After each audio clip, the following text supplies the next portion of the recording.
Eftel était un mage d'âge mûr qui avait passé près de 40 ans à étudier la magie de la foudre afin de pouvoir vaincre le seigneur démon aux côtés des autres grands héros. Normalement, ce serait le moment où il serait rejeté et trahi pour être le membre le plus faible du groupe de héros, mais pour une fois, les habitants du royaume sont réellement reconnaissants pour sa contribution. Lorsque le roi les remercie pour leur grand effort dans l'arrêt de l'invasion des démons, il annonce leur récompense. En récompense de leur bravoure, le roi leur dit qu'il va leur conférer le plus grand titre que quiconque dans le royaume puisse avoir, le titre d'empereur. Eftel est choqué d'entendre cela, car le titre d'empereur est généralement quelque chose que seuls les nobles peuvent recevoir, et encore, c'est extrêmement rare, donc pour lui, recevoir un tel titre est véritablement un grand honneur. Après avoir couronné les héros de l'eau, du feu et de la terre en tant qu'empereur, il passe ensuite à Eftel, et il dit que bien qu'Eftel ne soit peut-être pas le plus puissant des mages, tout le monde reconnaît que le groupe de héros n'aurait jamais pu gagner sans son aide. Ainsi, lui aussi recevra le titre d'empereur, et Eftel est plus heureux que jamais, car ce moment rend tous les sacrifices qu'il a faits pour son entraînement digne de ce nom. Plusieurs années passent, et Eftel est maintenant un vieil homme à la retraite vivant à la campagne. Il passe la plupart de ses jours à former les jeunes enfants qu'il a recueillis au fil des ans. Pour la leçon d'aujourd'hui, Eftel fait pratiquer aux enfants leur formation magique tout en équilibrant des rochers sur leur tête, afin de leur apprendre à maintenir leur concentration. Quelques-uns des enfants ont du mal au début, mais ils finissent tous par s'y habituer. Une fois qu'Eftel est satisfait, il leur dit qu'ils peuvent enfin faire une pause. Les enfants sont tous épuisés, et Eftel les félicite pour leur travail acharné, mais ensuite, il dit qu'il veut les voir pratiquer la magie de niveau 4 qu'il leur a enseignée la semaine dernière. Cependant, au moment où Eftel finit de dire cela, Merlin intervient et demande à Eftel s'il est sûr de vouloir continuer sans d'abord prendre une pause lui-même. Eftel voit qu'elle est vraiment inquiète pour lui, car il vieillit, mais il assure à Merlin qu'il peut encore plier les genoux sans le bruit du papier bulle, alors un peu de station debout ne va pas l'épuiser. Eftel se souvient du jour où il a trouvé Merlin pour la première fois. Elle était la fille d'une femme démon qui avait été prise dans l'une de ses batailles. Bien que Merlin fût un démon, Eftel décida de la recueillir, car elle n'aurait aucun moyen de survivre seule ici. Bien que Merlin soit probablement trop jeune pour s'en souvenir, Eftel est sûr d'avoir dû tuer des dizaines de membres de sa famille pendant la guerre, alors il se sent un peu coupable lorsqu'elle le regarde avec une telle inquiétude sincère. Pour l'instant, Eftel décide de poursuivre la leçon et dit à tout le monde de se préparer à revoir les sorts de niveau 4, mais Merlin intervient et demande à Eftel s'il pourrait plutôt leur apprendre de la magie de niveau 6 aujourd'hui. Les autres enfants ne comprennent pas pourquoi Merlin voudrait déjà apprendre la magie de niveau 6, alors qu'Eftel vient de leur enseigner la magie de niveau 5 hier, et Eftel est lui aussi un peu perplexe, car il ne s'attendait pas à cette question. Il voit que Merlin est impatient d'apprendre, mais il lui dit qu'il n'est pas nécessaire de précipiter les choses, car elle apprendra la magie de niveau 6 en temps voulu. Pour l'instant, il veut seulement qu'elle continue à pratiquer ce qu'elle sait déjà, car les fondamentaux sont très importants. Merlin est un peu déçu d'entendre cela, car elle voulait apprendre la magie le plus rapidement possible, mais elle comprend le point de vue d'Eftel et accepte de se concentrer sur les bases pour l'instant. Plus tard, nous voyons Merlin à l'entrée d'une forêt profonde et sombre, et elle est clairement terrifiée, mais elle se force à être courageuse et à affronter ses peurs pour pouvoir faire ses preuves. Merlin prévoit de tuer l'un des monstres qui se cache au fond de la forêt afin de prouver qu'elle est véritablement digne de s'appeler la meilleure élève de l'empereur de la foudre. Ainsi, elle pourra prendre en charge l'enseignement des autres enfants, et Eftel n'aura plus à travailler, ce qui lui permettra enfin de profiter de sa retraite. Elle sait qu'Eftel ne lui demanderait jamais une telle chose, mais Merlin veut l'aider de toutes les manières possibles. Le cœur de Merlin était à la bonne place, mais clairement son bon sens ne l'était pas, car pas même 10 minutes plus tard, elle court pour sauver sa vie en tentant de s'échapper de la forêt. Elle a rencontré un loup monstre, et toute la magie de niveau 4 qu'elle connaît n'a pas fonctionné sur lui. Chaque sort qu'elle lance sur le monstre manque sa cible ou ne parvient pas à infliger de dégâts significatifs, et le loup continue de la charger comme si de rien n'était. Elle réalise qu'elle ne pourra pas distancer le loup, alors elle décide de tenter sa chance et d'essayer de lancer un sort de niveau 6, bien qu'elle l'ait à peine pratiqué.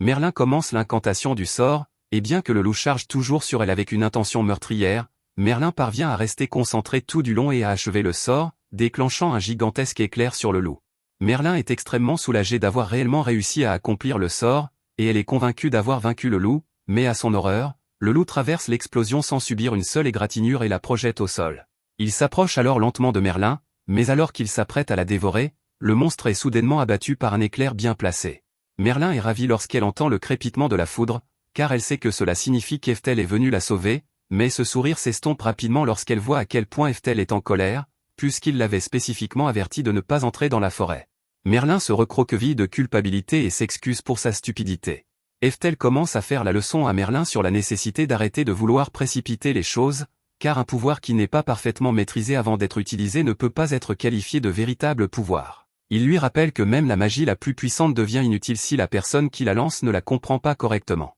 Alors qu'Eftel est en plein discours, le loup monstre se relève soudainement et apparaît derrière lui, mais Eftel ne se retourne même pas pour lui faire face. Il lui dit simplement, avec désinvolture, de ne pas l'interrompre alors qu'il est en train d'enseigner une leçon à son élève, puis il procède à l'atteindre avec de la magie de niveau 10, incinérant le loup en un instant. Un peu plus tard, Eftel ramène Merlin à la maison, et elle n'arrive toujours pas à croire à quel point Eftel avait l'air incroyable et impressionnant lorsqu'il a utilisé ce sort de niveau 10 plus tôt, mais Eftel lui dit de se dépêcher d'aller se coucher, car elle a eu une longue journée. Merlin accepte et s'apprête à aller se préparer pour le lit, mais soudain, Eftel tombe à genoux et se met à cracher du sang. Merlin se précipite à ses côtés, inquiète pour lui, et Eftel s'excuse de la laisser le voir dans cet état, car il sait qu'elle l'admire, mais Merlin révèle qu'elle était déjà au courant de la maladie d'Eftel. Elle l'avait remarqué il y a quelque temps, et c'est pourquoi elle travaillait si dur dans l'espoir de devenir la successeur d'Eftel, afin qu'il n'ait plus à se soumettre à autant d'efforts. Eftel a honte de réaliser que c'est son état qui a poussé Merlin à devenir si imprudente dans sa quête de puissance,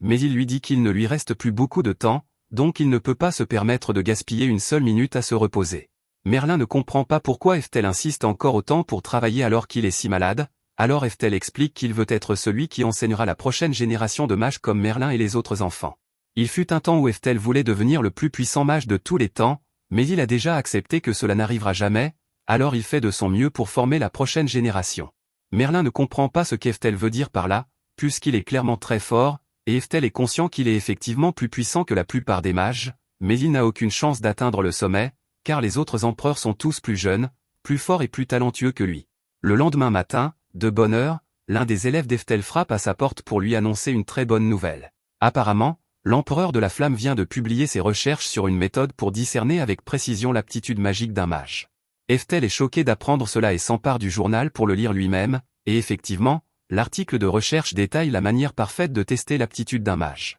Eftel est impressionné que l'empereur de la flamme ait pu trouver quelque chose comme cela, car c'est une découverte révolutionnaire, et Eftel veut vraiment l'essayer, alors il demande à tout le monde de se rassembler. Un peu plus tard, tout le monde se retrouve dans le laboratoire pour effectuer le test d'aptitude, et après avoir préparé tous les matériaux indiqués par la recherche, Eftel décide de commencer par vérifier l'aptitude de Merlin. Pour ce faire, il place 4 mèches de ses cheveux dans 4 éprouvettes différentes, et au bout d'un moment, elles changent toutes de couleur, les éprouvettes bleues et vertes brillant particulièrement intensément. Selon la recherche, une lueur aussi brillante signifie que Merlin possède un talent de rang S à la fois en magie de l'eau et du vent, ce que tout le monde trouve tout à fait approprié pour quelqu'un d'aussi talentueux que Merlin. Quant au flacon rouge et brun plus terne, il signifie qu'elle a un talent de rang B et C en magie de la terre et du feu. Pendant que les autres parlent de la qualité de cette découverte, Eftel réalise que ce test est effectivement précis à 100%, car il correspond parfaitement à tout ce qu'il a observé de l'entraînement de Merlin depuis son plus jeune âge. Actuellement, la seule façon pour les mages de découvrir leur aptitude est de pratiquer toutes les formes de magie jusqu'à ce qu'une ou deux d'entre elles surpassent les autres,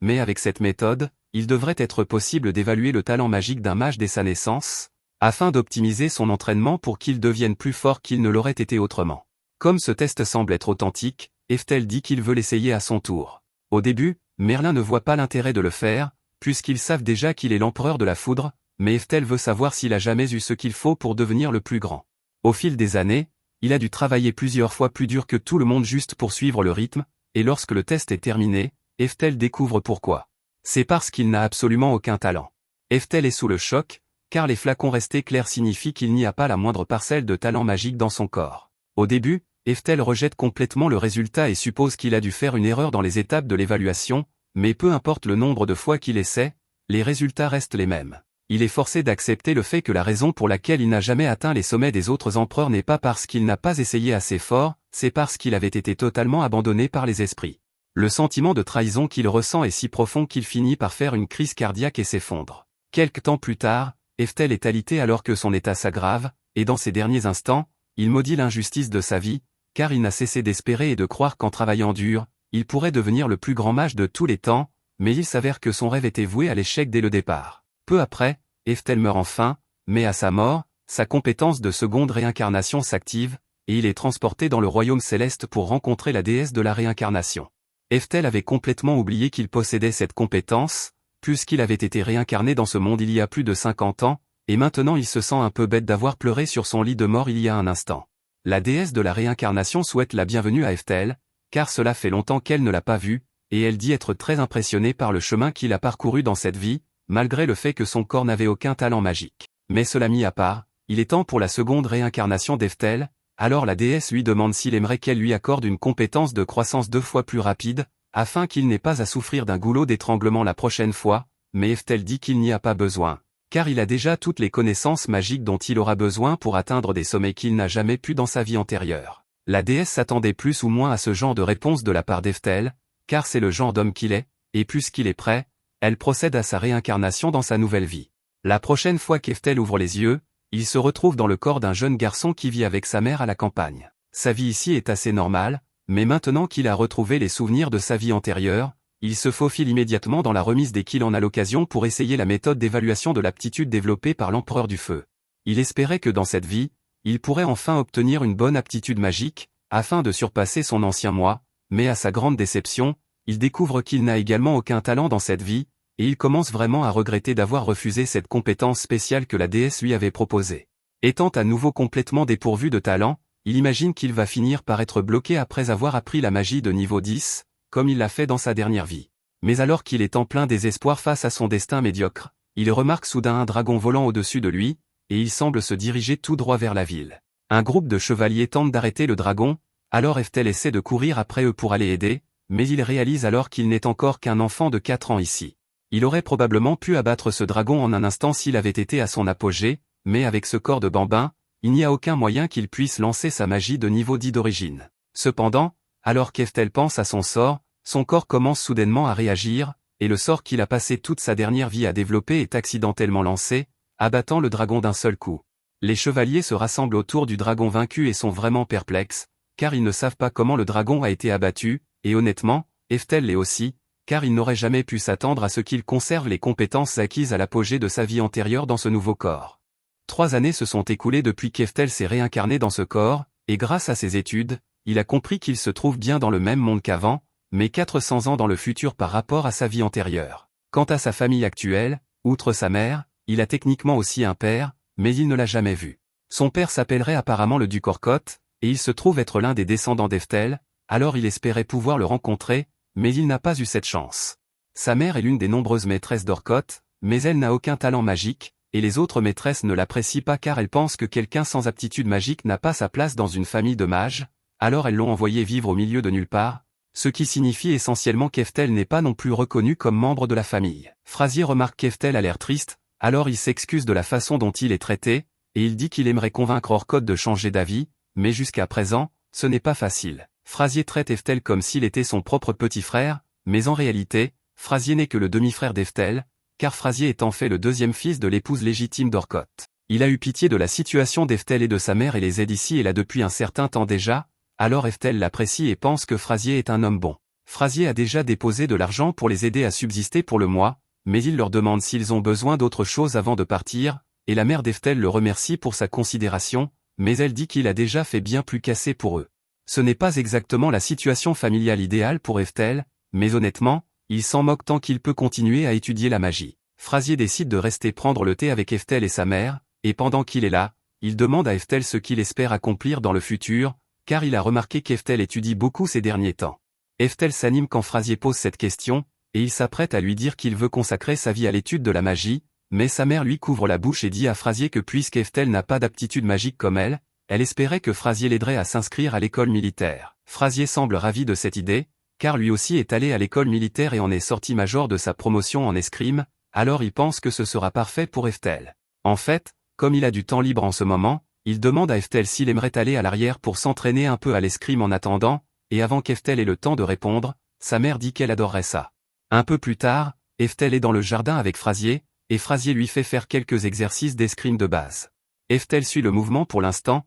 car il voit à quel point Frazier est excité qu'il aille à l'école militaire comme lui, et il est sûr qu'une partie de cela est due au fait que Frazier est attentionné envers le manque de talent magique d'Eftel, mais Eftel est sûr de ce qu'il veut, alors il dit à Frazier qu'il veut étudier la magie. Frazier regarde Eftel avec de la pitié dans les yeux, car il pense qu'il est juste délirant, et il essaie de lui expliquer qu'il n'y a pas de honte à accepter qu'il y a des choses pour lesquelles on n'est tout simplement pas doué, mais Eftel insiste sur le fait qu'il veut aller à l'académie de magie quoi qu'il arrive. Alors Frazier propose un défi. Il dit à Eftel qu'il va lancer un sort, et si Eftel parvient à le reproduire, il sera autorisé à entrer à l'académie de magie. Eftel est excité, car cela lui semble un test facile, mais intérieurement, Frazier se sent coupable de faire une chose aussi cruelle à Eftel, car il croit qu'il est impossible qu'Eftel puisse jamais lancer de magie, donc c'est sa façon de faire réaliser à Eftel qu'il ne peut pas étudier la magie sans aptitude magique. Frazier commence à lancer un sort de vent, mais à la confusion d'Eftel, il voit Frazier utiliser une incantation et faire une danse étrange pour lancer le sort. Quand Frazier a terminé, il lance une lame de vent qui fend un arbre en plein tronc, et il est impressionné par lui-même, car lancer un tel sort demande beaucoup d'efforts. Il pensait qu'Eftel serait bouche bée après avoir vu sa performance, mais Eftel n'a pas l'air impressionné du tout. Il agite alors la main et lance son propre sort de vent, sauf que le sort d'Eftel est bien plus puissant que celui de Frazier et dégage facilement une grande partie de la forêt. Pendant une seconde, Eftel craint d'avoir fait une erreur, car Frazier lui a demandé de reproduire le sort qu'il a lancé, et alors que le sort de Frazier n'était que de niveau 2, Eftel s'est laissé emporter et a fait son sort de niveau 4. Frazier reste sans voix quand il entend que ce qu'Eftel vient d'utiliser était de la magie de niveau 4, car à cette époque, les sorts de niveau 4 sont considérés comme de la magie avancée, et il ne comprend pas comment un enfant de 7 ans comme Eftel a pu apprendre une chose pareille. Eftel est un peu confus par ce que Frazier vient de dire, car il se souvient clairement que la magie de niveau 4 était classée comme de la magie de bas niveau à son époque, et il peut encore aller jusqu'au niveau 10, donc il doit y avoir quelque chose qui cloche. Entendre Eftel dire qu'il peut utiliser de la magie de niveau 10 est trop pour le cerveau de Frazier, alors il finit par s'évanouir, et à en juger par sa réaction, Eftel commence à se demander à quoi ressemble vraiment la magie de cette époque. Il emmène Frazier dans sa chambre pour qu'il puisse se reposer, et pendant qu'il y est, il commence à lire des livres pour comprendre où en est ce monde en matière de magie. Il s'avère que, pour une raison inconnue, la magie a sérieusement décliné au cours des 400 dernières années, au point que quelque chose d'aussi basique que le lancement de sorts sans incantation est pratiquement un art perdu. Quelques instants plus tard, Frazier se réveille et il panique toujours à propos d'Eftel capable d'utiliser une magie aussi puissante, mais Eftel parvient à lui faire croire que quand il a lancé ses sorts, il a détruit l'arbre et qu'un morceau de bois lui a accidentellement volé dans la tête de nulle part et l'a assommé, donc tout ce qu'il pensait avoir vu devait être une hallucination. La raison pour laquelle Eftel s'est donné tout ce mal pour convaincre Frazier qu'il devait halluciner, c'est que si la magie de ce monde est vraiment d'un niveau aussi bas, il provoquerait un incident national s'il révélait son pouvoir, alors il décide de la cacher pour l'instant et d'étudier la magie en secret, tout en faisant semblant d'accepter d'aller à l'école militaire. Ou du moins, c'était le plan au début, mais pendant l'entraînement, Eftel s'est fait battre par Frazier tellement de fois que cela l'a rendu furieux, et il a commencé à vouloir sincèrement s'améliorer à l'escrime juste pour pouvoir se venger de Frazier. À l'âge de 10 ans, Eftel avait pleinement adopté l'escrime, et ses compétences avaient atteint un point tel qu'il pouvait maintenant découper une bûche en plein vol avec rien qu'une épée en bois. Certes, la magie est cool, mais utiliser une épée est aussi plutôt amusant, et maintenant qu'il y pense, devenir un épéiste magicien est une option, donc il peut simplement s'entraîner aux deux en même temps. Un peu plus tard, Frazier arrive à la recherche d'Eftel, car c'est l'heure de leur séance d'entraînement habituelle, et Eftel dit qu'il arrive, mais il s'avère que Frazier avait prévu quelque chose de spécial pour la séance d'aujourd'hui. Il dit qu'il a amené un instructeur invité aujourd'hui, et alors qu'il dit cela, Eftel remarque qu'il s'est soudainement fait très sombre autour de lui. Il se retourne alors et trouve une montagne d'hommes debout derrière lui, et il est d'abord surpris, car il ne s'attendait pas à voir quelqu'un comme lui, mais Frazier le présente comme Moria et explique à Eftel qu'il va être son instructeur d'escrime spécial. Moria est l'ancien capitaine des chevaliers, donc il est incroyablement habile à l'épée, et il veut affronter Eftel car Frazier n'arrête pas de vanter ses mérites. Il dit à Eftel de l'attaquer comme il veut, et il lui tourne même le dos pour lui faciliter la tâche, mais Eftel peut voir qu'il n'y a pas la moindre ouverture chez Moria, alors il n'ose pas bouger. Moria s'ennuie d'attendre qu'Eftel fasse le premier pas, alors il décide de frapper le premier, et Eftel parvient tout juste à esquiver le coup, mais Moria n'est pas impressionné pour l'instant, car n'importe quel épéiste novice aurait pu faire ça. Eftel sait qu'il n'y a aucun moyen qu'il puisse lutter contre quelqu'un comme Moria en termes de force avec son corps actuel, alors il se lance un renforcement physique, et Moria est en fait impressionné de le voir faire ça, car c'est une compétence avancée pour quelqu'un d'aussi jeune que lui. C'est l'une des raisons pour lesquelles Frazier pensait qu'Eftel était si spécial, car malgré le fait que, pour autant que Frazier sache, Eftel est incapable d'utiliser la magie, il a remarqué qu'Eftel a une quantité considérable de mana dans son corps et qu'il peut le contrôler aussi bien que n'importe quel mage. C'est pourquoi il est capable d'utiliser le renforcement physique avec autant de facilité. Eftel a peut-être du mal contre Moria en ce moment, mais en vérité, s'il le voulait, il aurait pu éliminer Moria immédiatement en utilisant la magie, cependant, il essaie de garder sa magie secrète, et en plus, il ne veut pas gagner comme ça, il veut gagner par le mérite de ses compétences martiales. Il se rue à nouveau sur Moria, mais Moria contrecarre avec un coup lourd, et bien qu'Eftel parvienne à le bloquer, il est toujours poussé vers le bas sous le poids du coup. Moria pense que c'est le checkmat, car même avec le renforcement physique, Eftel n'est pas assez fort pour le dominer dans un affrontement direct, mais à sa surprise, en plein choc, Eftel balance soudainement son épée sur le côté, faisant glisser Moria vers l'avant, et Eftel utilise alors l'élan de Moria contre lui pour le projeter au sol par un judo trop haut. Moria a du mal à croire ce qui vient de se passer, mais il est assez homme pour admettre quand il a perdu loyalement, alors il félicite Eftel pour sa victoire et lui dit qu'il a réussi le test. Eftel ne sait pas de quoi il parle, car il pensait que ce n'était qu'un combat amical ordinaire, mais Frazier explique qu'il a en fait amené Moria ici pour le tester, car Moria est le directeur de l'école militaire, et comme Eftel a réussi à le battre, il a gagné son admission garantie. Cela dit, il va devoir attendre d'avoir 15 ans pour y entrer. Un certain temps passe, et Frazier est de nouveau chez Eftel quand un gros orage éclate. Il pense que le temps est vraiment mauvais dehors, alors il demande à la mère d'Eftel où il est, et elle lui dit qu'Eftel est toujours dehors en train de s'entraîner et qu'il ne va probablement pas rentrer, car il ne revient jamais tôt, même quand le temps est aussi mauvais. Pendant ce temps, du côté d'Eftel, il est dans la forêt en train de pratiquer ses sorts de niveau 10, et il est un peu frustré, car il est un peu lent en termes de temps d'incantation par rapport à ce qu'il voudrait, donc il a encore beaucoup de travail devant lui. Il adore les jours de pluie comme celui-ci, car il lui donne l'occasion de s'entraîner à la magie sans éveiller les soupçons, puisque tout le monde supposera que c'était juste un éclair ordinaire. Cependant, il n'a pas prévu la possibilité que quelqu'un vienne le chercher, car un instant plus tard, Frazier accourt vers lui, terrifié, car il vient de voir ce terrible éclair frapper près d'Eftel. Il lui demande s'il va bien, et Eftel dit qu'il va bien, mais Frazier commence à lui faire la leçon sur l'importance de ne pas se blesser, car il entrera à l'école militaire l'année prochaine. Entendre Frazier parler de l'école militaire rappelle à Eftel qu'il ne lui reste plus beaucoup de temps, et bien qu'il n'en ait pas discuté avec sa mère ou Frazier, il a décidé qu'il ne peut pas aller à l'école militaire. Il comprend qu'avec les tests d'aptitude magique courants, il sera difficile d'entrer à l'académie de magie, mais il veut quand même essayer. Cependant, il ne sait pas comment expliquer cela à Frazier et à sa mère, alors il a décidé de quitter la maison juste avant d'être censé rejoindre l'école militaire. Mais alors qu'il pensait à cela, Frazier a soudainement dit qu'il avait une bonne nouvelle pour Eftel. Après avoir entendu parler de son habileté à l'épée, son père a finalement décidé qu'il voulait le voir. Eftel, personnellement, ne voulait pas vraiment rencontrer son père à ce stade, car il avait déjà été ignoré pendant 14 ans, donc quelle que soit la relation qu'il avait espéré cultiver, elle était déjà morte, mais il voit à quel point sa mère et Frazier sont heureux à ce sujet, et il ne veut pas les rendre tristes, alors il accepte la rencontre. Cependant, il ne tarde pas à regretter cette décision, car il découvre que son père est un parfait crétin. Il n'a jamais cessé de considérer Eftel comme un raté, et la seule raison pour laquelle il l'a convoqué était pour lui dire qu'il ne paierait plus aucune pension alimentaire pour Eftel, puisqu'il a obtenu une bourse pour l'école militaire, et pendant qu'il est là, il demande également à l'un de ses autres fils de faire un combat d'entraînement avec Eftel, avec l'intention de le blesser juste parce qu'il ne l'aime pas. Ils sortent tous alors que le duel est sur le point de commencer, mais avant qu'il ne commence, Frazier prévient Eftel que, même si ceci est censé être un combat d'entraînement, il doit tout de même faire attention, parce que Yohim, là-bas, est en réalité très compétent, et il est également d'une cruauté insupportable. Alors Frazier dit à Eftel que, s'il sent qu'il ne peut pas gagner, il doit immédiatement se rendre pour éviter de se faire blesser. Eftel remercie Frazier pour l'avertissement et entre dans le ring avec Yohim, et Yohim est en réalité assez surpris qu'Eftel ne se soit pas enfui, mais Eftel dit qu'il n'en a aucune intention. Yohim lance alors une épée vers Eftel pour qu'il l'utilise dans le duel, mais quand Eftel l'attrape, il réalise qu'elle est beaucoup plus lourde que les épées d'entraînement auxquelles il est habitué. Yohim rit et dit que ces épées sont fabriquées à partir de son bois dur spécial, et qu'elles sont assez lourdes pour qu'un coup solide de l'une d'elles puisse facilement briser un os ou vous défoncer le crâne. Il a évidemment dit cela dans l'intention d'intimider Eftel, mais il n'est pas du tout perturbé, et cela énerve Yohim, alors il commence à insulter Eftel et sa mère dans un langage très coloré. Eftel peut supporter les insultes dirigées contre lui,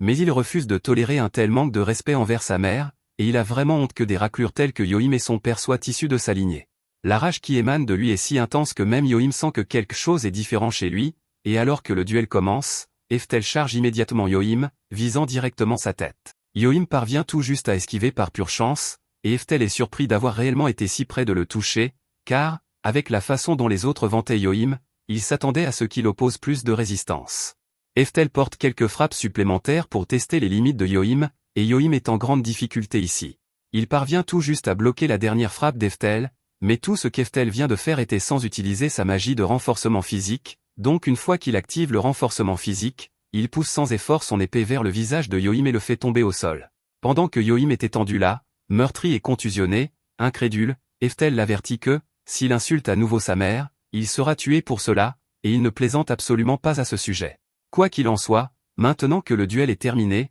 Eftel dit qu'il n'y a plus rien à faire ici, alors il demande à sa mère si elle est prête à partir. La mère d'Eftel est un peu choquée par tout ce qui vient de se passer, car elle a du mal à croire que son fils soit vraiment aussi fort, mais elle est tout de même extrêmement fière de lui. Après cela, les choses reviennent à peu près à la normale, et Eftel est honnêtement surpris par le calme qui règne, car il s'attend pleinement à ce que son père tente quelque chose pour se venger de ce qui s'est passé l'autre jour, mais jusqu'à présent, rien ne s'est produit. Juste à ce moment-là, on frappe fort à la porte, alors Eftel et sa mère vont ouvrir, et ils sont choqués de voir Moria et Frasier se tenir là avec un bébé dans les bras. Ils demandent ce qui se passe et pourquoi ils ont un bébé avec eux, alors Frasier explique que c'est une très longue histoire. Ils avaient récemment fait des efforts pour renforcer la sécurité autour de la capitale, car, selon les renseignements qu'ils avaient reçus, quelqu'un prévoyait d'assassiner le prince. Cependant, juste à ce moment-là, l'un des chevaliers est entré en courant pour informer tout le monde que des barbares étaient entrés dans la ville, ils étaient donc déjà trop tard. Il était clair que le but ultime des barbares était de tuer le prince,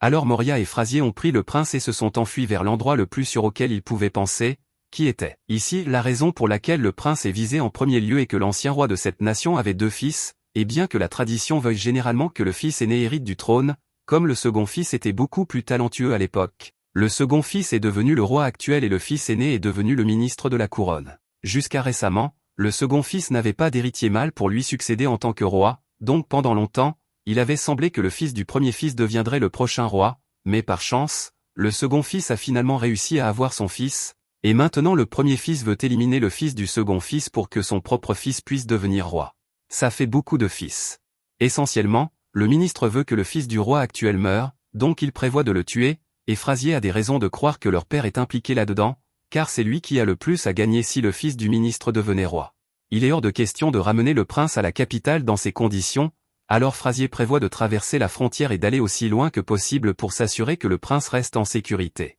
Le lendemain matin, Moria et Frasier se préparent à se diriger vers la frontière avec le prince, mais avant qu'ils ne partent, Eftel surgit soudainement en tenue complète et dit qu'il veut venir aussi. La mère d'Eftel est choquée de l'entendre dire cela, mais Moria est en réalité ravie qu'Eftel veuille venir, car ils auront besoin de toute l'aide possible. Eftel ne ressentirait normalement pas le besoin de s'impliquer personnellement dans une telle situation, mais il se souvient combien le roi de cette nation l'a bien traité dans sa vie antérieure, alors il veut rendre cette gentillesse en prenant soin de ses descendants pour lui, d'autant plus que son père contribue apparemment au complot d'assassinat. Alors il dit au revoir à sa mère pour l'instant, et ils commencent tous à se diriger ensemble vers la frontière. Alors qu'Eftel et les autres traversent les bois, ils entendent soudainement un bruit de fracas puissant à proximité, presque comme du tonnerre, et ils ne sont pas sûrs de ce que c'est, mais ils savent que cela ne peut pas être bon, alors ils accélèrent le pas pour tenter de s'échapper avant que l'ennemi ne les rattrape. Cependant, à leur horreur, alors qu'ils sont sur le point de sortir de la forêt, Frasier aperçoit toute une armée de mages postés là-bas qui les attend,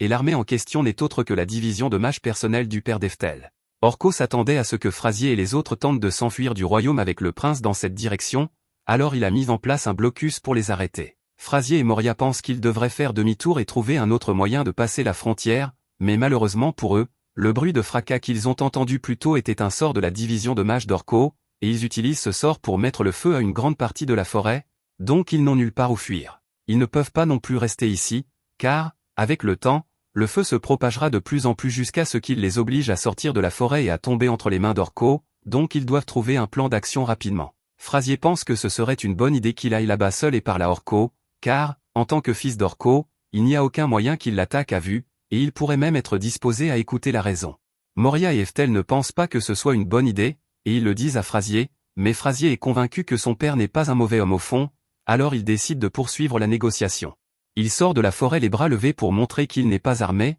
et il demande à parler à Orko. Il lui dit qu'il n'est pas trop tard pour qu'il arrête tout cela et abandonne le complot d'assassinat, afin qu'ils puissent tous retourner ensemble à la capitale, et quand Orko entend Frasier dire cela, il décide de descendre pour le rencontrer face à face. Frasier est heureux, car il suppose que cela doit signifier qu'Orko comprend ce qu'il dit et est disposé à renoncer à l'assassinat, mais en réalité, Orko voulait juste s'approcher de Frasier pour pouvoir utiliser un dispositif magique de foudre afin de l'assommer. Pendant que Frasier est inconscient sur le sol, Orko ordonne alors à ses mages de combiner leur magie dans la machine magique spéciale pour lancer un sort de foudre de niveau 6 directement sur le corps de Frasier, ce qui semble excessif quand on considère que la magie de niveau 6 est la magie la plus puissante qu'ils aient. Malheureusement, Eftel était trop loin pour sauver Frasier, et il n'arrive pas à croire qu'Orko tuerait ainsi son fils de sang-froid, tout cela pour tuer un bébé dans une stupide lutte de pouvoir. Il avait l'intention de faire comme si Orko n'existait pas et de vivre sa vie en l'évitant avant cela, mais maintenant, Eftel a décidé qu'Orko et tous ceux qui lui sont associés ne sont que des cafards minables et doivent être exterminés avant qu'ils ne causent plus de mal.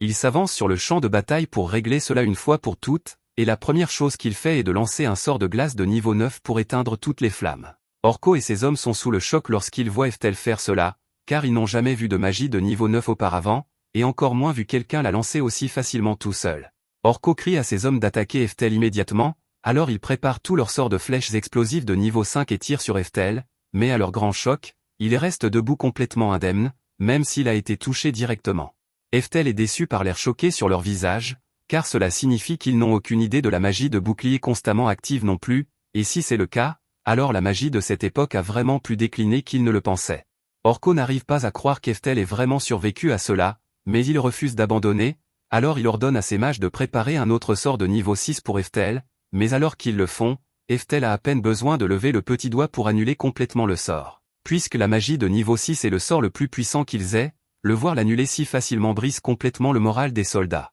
Eftel fonce alors au milieu de la formation ennemie et commence à les tailler en pièces les uns après les autres. Il n'a pas vraiment eu l'occasion de tester cela sur d'autres personnes auparavant, mais c'est l'occasion parfaite, alors il enduit son épée d'énergie magique et essaie de l'utiliser pour lancer un sort de niveau 2 sur l'un des mages, et c'est vraiment efficace, car cela finit par vaporiser le type. Après avoir vu Eftel tuer autant de mages avec si peu d'efforts, les mages restants sont terrifiés et essaient tous de fuir pour sauver leur vie, mais Eftel n'a aucune intention d'en laisser un seul survivre, alors il lève son bras et se prépare à leur montrer à quoi ressemble la véritable magie légendaire, avant de lancer un sort de foudre de niveau 10. Après que le sort d'Eftel a frappé le sol, chaque membre de l'armée d'Orko est réduit en cendres, et les seuls restants sont Orko et Yoim, non pas parce qu'ils sont forts ou quoi que ce soit, mais parce qu'Eftel a intentionnellement dressé un bouclier autour d'eux pour s'assurer qu'ils ne meurent pas. Bien sûr, cela ne signifie pas qu'il a l'intention de leur épargner la vie, en fait, c'est tout le contraire, car il a simplement pensé qu'une mort rapide et indolore ici serait trop facile pour des gens aussi méprisables que ces deux-là. Alors il prévoit de les ramener à la capitale pour qu'ils répondent de leurs crimes devant la justice, et, étant donné que leur crime est une tentative d'assassinat sur un prince, Eftel sait que cela ne se passera pas bien pour eux. Comme prévu, après qu'Orko et Yoim ont été remis aux autorités, ils sont torturés puis exécutés publiquement pour leurs crimes, donc Eftel n'aura pas à s'inquiéter qu'ils causent plus de problèmes. Quant à Frazier, il a en réalité survécu à l'attaque, et tout cela grâce à un collier magique spécial transmis dans la famille depuis des générations. Eftel se souvient que ce collier lui appartenait dans sa vie antérieure, et il est heureux qu'il ait finalement sauvé la vie de Frazier. On avait parlé de dépouiller Orko de son titre de duc après sa mort en raison de la nature de ses crimes, mais puisque Frazier avait risqué sa vie pour protéger le prince, il a plutôt été décidé que Frazier reprendrait le domaine familial et en deviendrait le nouveau chef. Quant à Eftel, il décide finalement de révéler la vérité sur ses véritables capacités magiques à Frazier et Moria, car il mérite de connaître la vérité, mais il garde toujours secrète la partie concernant sa réincarnation. Ils restent tous deux sans voix lorsqu'ils voient ce qu'Eftel peut faire, et Eftel s'excuse de ne pas leur avoir dit plus tôt, mais ils disent tous les deux que ce n'est pas un problème, car ils comprennent pourquoi ils ne voudraient pas révéler ce genre de pouvoir. Si les gens découvraient qu'il peut faire ce genre de choses, cela provoquerait un chaos absolu. Ils demandent à Eftel ce qu'il compte faire maintenant, alors il les informe qu'il veut aller à l'école de magie. Ils sont tous deux surpris qu'ils choisissent d'aller à l'école de magie, alors même qu'il est déjà si fort, mais Eftel dit qu'il veut devenir encore plus fort qu'il ne l'est déjà, et les deux sont prêts à le soutenir jusqu'au bout. Le moment est enfin venu pour Eftel de quitter la maison afin de pouvoir se rendre à l'académie de magie, et sa mère, Moria, ainsi que Frazier, lui font tous leurs adieux sincères, mais la mère d'Eftel est particulièrement bouleversée de le voir partir, car il va beaucoup lui manquer. Cependant, Eftel est officiellement un adulte maintenant, il est donc libre d'aller où il le souhaite et de faire ce qu'il veut, mais elle rappelle à Eftel que, quoi qu'il arrive, il sera toujours le bienvenu à la maison avec elle. Eftel lui est sincèrement reconnaissant de l'avoir élevé durant ces 15 dernières années. Quelque temps après son départ, Eftel a parcouru une bonne distance, il est donc prêt à faire une pause maintenant, et il se trouve justement qu'il y a une maison de thé à proximité, alors il décide d'y entrer. Pendant qu'il boit son thé, il entend un vieil homme à côté faire l'éloge effréné de ce mage habillé de façon voyante, car son nom est Édouard et il est apparemment un mage de feu célèbre dans la région. Le vieil homme est enthousiaste à l'idée qu'une personne aussi puissante qu'Édouard soit venue enseigner ici, en pleine campagne, car c'est une occasion rare pour eux, mais Édouard est offensé que le vieil homme ose l'interrompre pendant son moment de lecture, alors Édouard lui rappelle qu'en tant qu'aventurier de rang A, une seconde de son temps est infiniment plus précieuse que celle d'un homme de 50 ans comme lui qui est encore bloqué au rang C. Le vieil homme se met à supplier et à s'excuser auprès d'Édouard d'avoir été si impoli de lui faire perdre son temps, mais il dit que la raison de sa venue était d'informer Édouard que les villageois avaient préparé un festin pour célébrer son arrivée. Cependant, Édouard rejette immédiatement l'invitation, car il a d'autres projets pour ce soir. Il explique que le sceau d'esclave sur l'esclave qu'il a acheté va être complètement scellé cette nuit, et avant maintenant, il n'avait pas le droit de le briser, car cela aurait perturbé le sceau, mais une fois le sceau posé, même le plus fort du monde ne pourrait pas l'en retirer. Heftel entend tout cela et est absolument dégoûté, mais cette fille est un démon, et acheter des démons comme esclaves sexuels n'est pas illégal. En fait, il se sent un peu coupable en repensant à tout cela, car après avoir détruit les démons durant la guerre, Merlin aurait probablement fini comme esclave s'il ne l'avait pas recueilli sur un coup de tête. Juste à ce moment, un homme entre en courant dans la tente pour avertir tout le monde qu'un ORC géant vient d'apparaître, et juste à l'extérieur de la tente, ils voient tous l'ORC dévorer un chariot plein de citrouilles. Les villageois commencent à paniquer en voyant cette chose, car aucun aventurier de la campagne n'est assez fort pour faire face à un monstre pareil. Les villageois sont tous terrifiés, mais le vieil homme leur dit qu'ils n'ont rien à craindre, car par chance pour eux, ils ont l'aventurier de rang à Édouard avec eux aujourd'hui. Tout le monde ressent immédiatement un soulagement en réalisant qu'il y a un aventurier de rang à ici, et Édouard adore toute l'attention qu'il reçoit, alors il leur dit à tous qu'il va leur montrer à quoi ressemble la vraie magie en s'occupant de cette forme de vie inférieure. Il sort ensuite sa baguette et se prépare à lancer son sort d'attaque, frappant l'ORC avec de la magie de feu de niveau 4, qu'il croit être plus que suffisante pour abattre un ORC géant, puisque ce n'est qu'un monstre de rang B. Cependant, alors qu'il se retourne, s'attendant à une salve d'applaudissements pour sa performance, Édouard est accueilli par un regard inquiet de la foule, car il n'avait en fait pas vaincu le monstre comme il le pensait. En réalité, il n'a réussi à lui faire aucun dégât, car l'ORC émerge des flammes complètement indemne. Édouard n'en croit pas ses yeux, car le sort de feu de niveau 4 est la magie la plus puissante dont il dispose,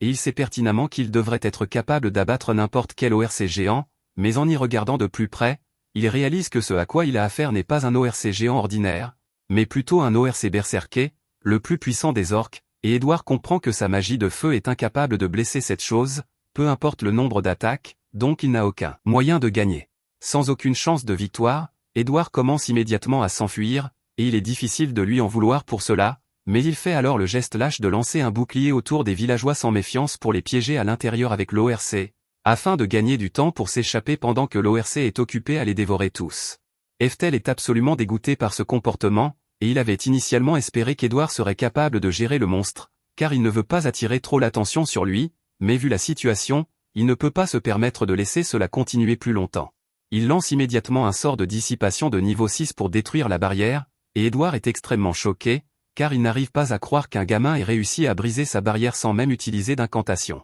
Les gens sont également très impressionnés par la magie d'Heftel, et Heftel réalise qu'il devrait probablement éviter de se faire remarquer davantage que cela, alors il décide de cacher le fait qu'il peut utiliser de la magie de haut niveau en lançant un sort de niveau 3 comme couverture, puis, pendant que tout le monde est distrait, il utilisera un sort de niveau 9 pour éliminer le monstre ORC. Cependant, après qu'Heftel a lancé le sort de niveau 3, à sa surprise, l'ORC commence à brûler jusqu'au sol, et il est un peu confus, car il ne pensait pas qu'un sort de niveau 3 serait suffisant pour faire le travail. Édouard n'en croit pas non plus ses yeux, puisque son sort de niveau 4 n'a fait aucun dégât à ce monstre. Alors comment le sort de niveau 3 d'Heftel a-t-il pu le tuer si facilement? Le vieil homme explique que, d'après ce qu'il a vu, même si Heftel n'a qu'environ 15 ans, sa magie est beaucoup plus raffinée que celle d'Édouard, donc même un sort de niveau 3 a pu frapper avec la puissance d'un sort de niveau 5. Heftel n'arrive pas à croire que quelqu'un d'aussi fier de son titre de rang A comme Édouard n'ait jamais pris la peine d'apprendre à raffiner correctement sa magie, et maintenant qu'Heftel y pense, un sort de niveau 1 aurait probablement fait l'affaire ici.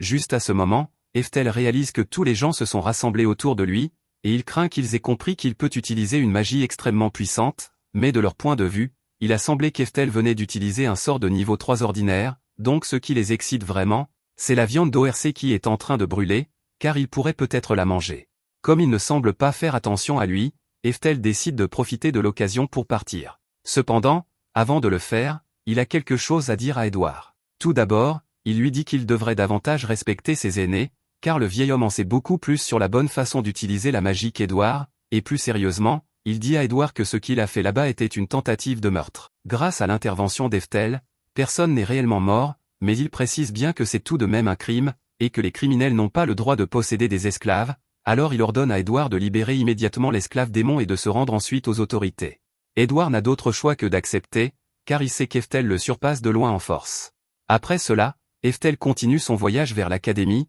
mais après avoir marché un moment, il réalise que la jeune fille démon l'a suivi. Il lui demande si elle a besoin de quelque chose de lui, alors elle sort nerveusement de derrière un rocher et supplie Eftel de devenir son maître, car bien qu'elle lui soit reconnaissante de l'avoir libérée, à ce rythme, elle finira par être arrêtée comme esclave en fuite d'ici peu. Eftel réalise qu'elle a raison, car le sceau d'esclave n'est pas facile à enlever, et bien qu'elle n'ait pas de maître pour le moment, avec le sceau sur elle, n'importe qui pourrait la réclamer comme son esclave, et si elle tombe sur quelqu'un d'encore pire qu'Édouard, elle serait dans de vrais ennuis. Elle a pensé que, puisqu'Eftel semble être une personne gentille, il serait sa meilleure chance, et Eftel convient qu'elle a probablement raison sur ce point, mais il se demande comment elle a bien pu finir comme esclave en premier lieu. Anastasia explique qu'elle fait partie d'un clan qui a été réduit en esclavage depuis que les démons ont été vaincus durant la guerre, et bien que les démons ne soient plus ouvertement ostracisés, comme leur clan était déjà esclave, ils sont restés esclaves depuis 100 ans. Elle dit à Eftel qu'il ne regrettera pas de devenir son maître, car bien qu'elle n'en ait pas l'air,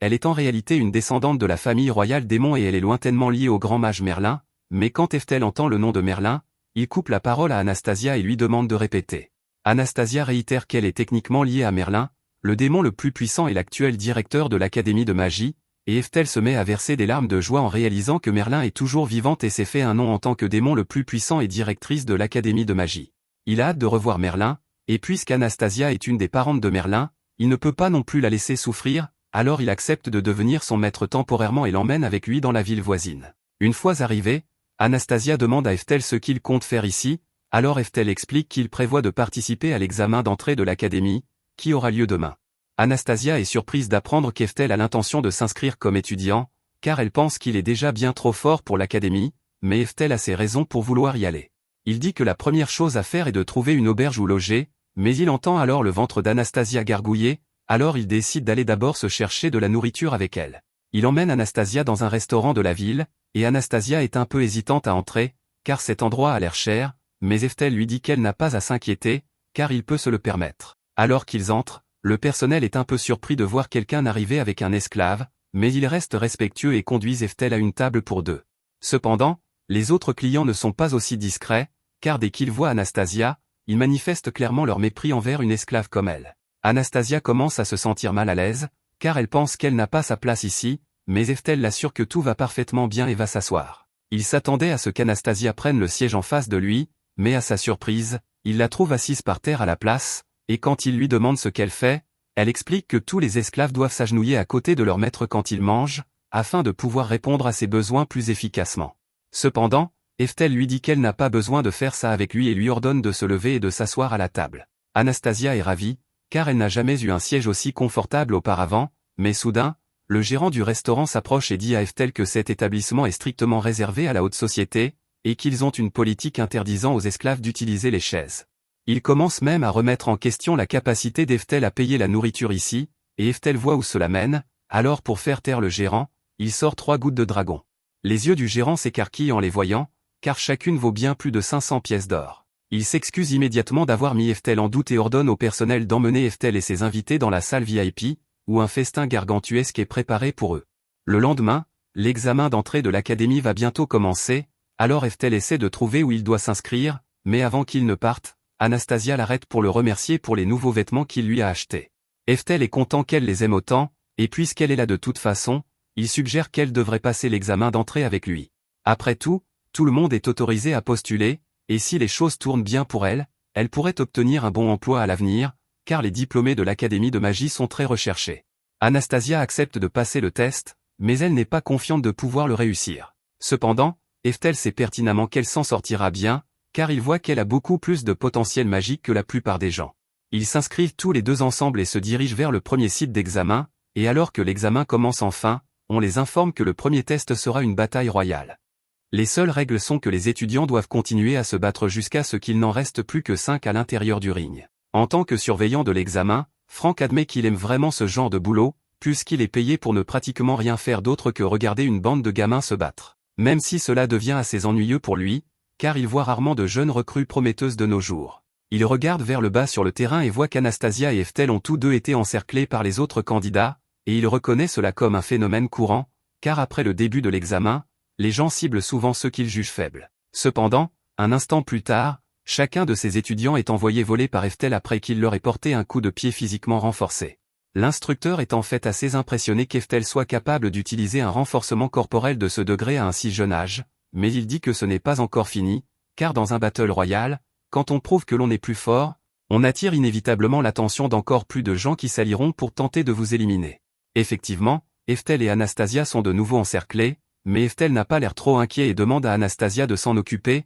alors elle commence à lancer un sort de vent de niveau 3, qui souffle les 16 personnes qui les entourent hors du ring d'un seul coup. Les étudiants n'arrivent pas à croire ce qui vient de se passer, car il est impossible qu'un nouvel étudiant puisse utiliser un sort de niveau 3 comme celui-ci, mais il n'y a pas de règle interdisant l'utilisation de la magie lors de ce test. Anastasia commence à se demander si elle n'a pas un peu exagéré avec son sort, mais Eftel lui dit qu'elle a fait du bon travail et qu'il avait raison de penser qu'elle avait un bon talent magique. Cependant, il lui demande si elle a vraiment besoin de réciter l'incantation entière à chaque fois qu'elle lance un sort, et tout le monde rit en entendant Eftel dire cela, car c'est une connaissance de base que les sorts ne peuvent pas être utilisés sans une incantation appropriée. Mais Eftel leur dit que ce n'est pas si difficile d'ignorer l'incantation si l'on y met vraiment un peu d'effort, et pour le démontrer, il procède à un multilancement d'un sort de vent de niveau 4 sur place, créant un courant d'air si puissant que, quand tout est dit et fait, tout le monde sauf Eftel et Anastasia a été éjecté de l'arène. Il va sans dire qu'Eftel et Anastasia ont réussi cette partie du test, donc à partir de là, il est temps pour eux de passer à la partie écrite. Pour Eftel,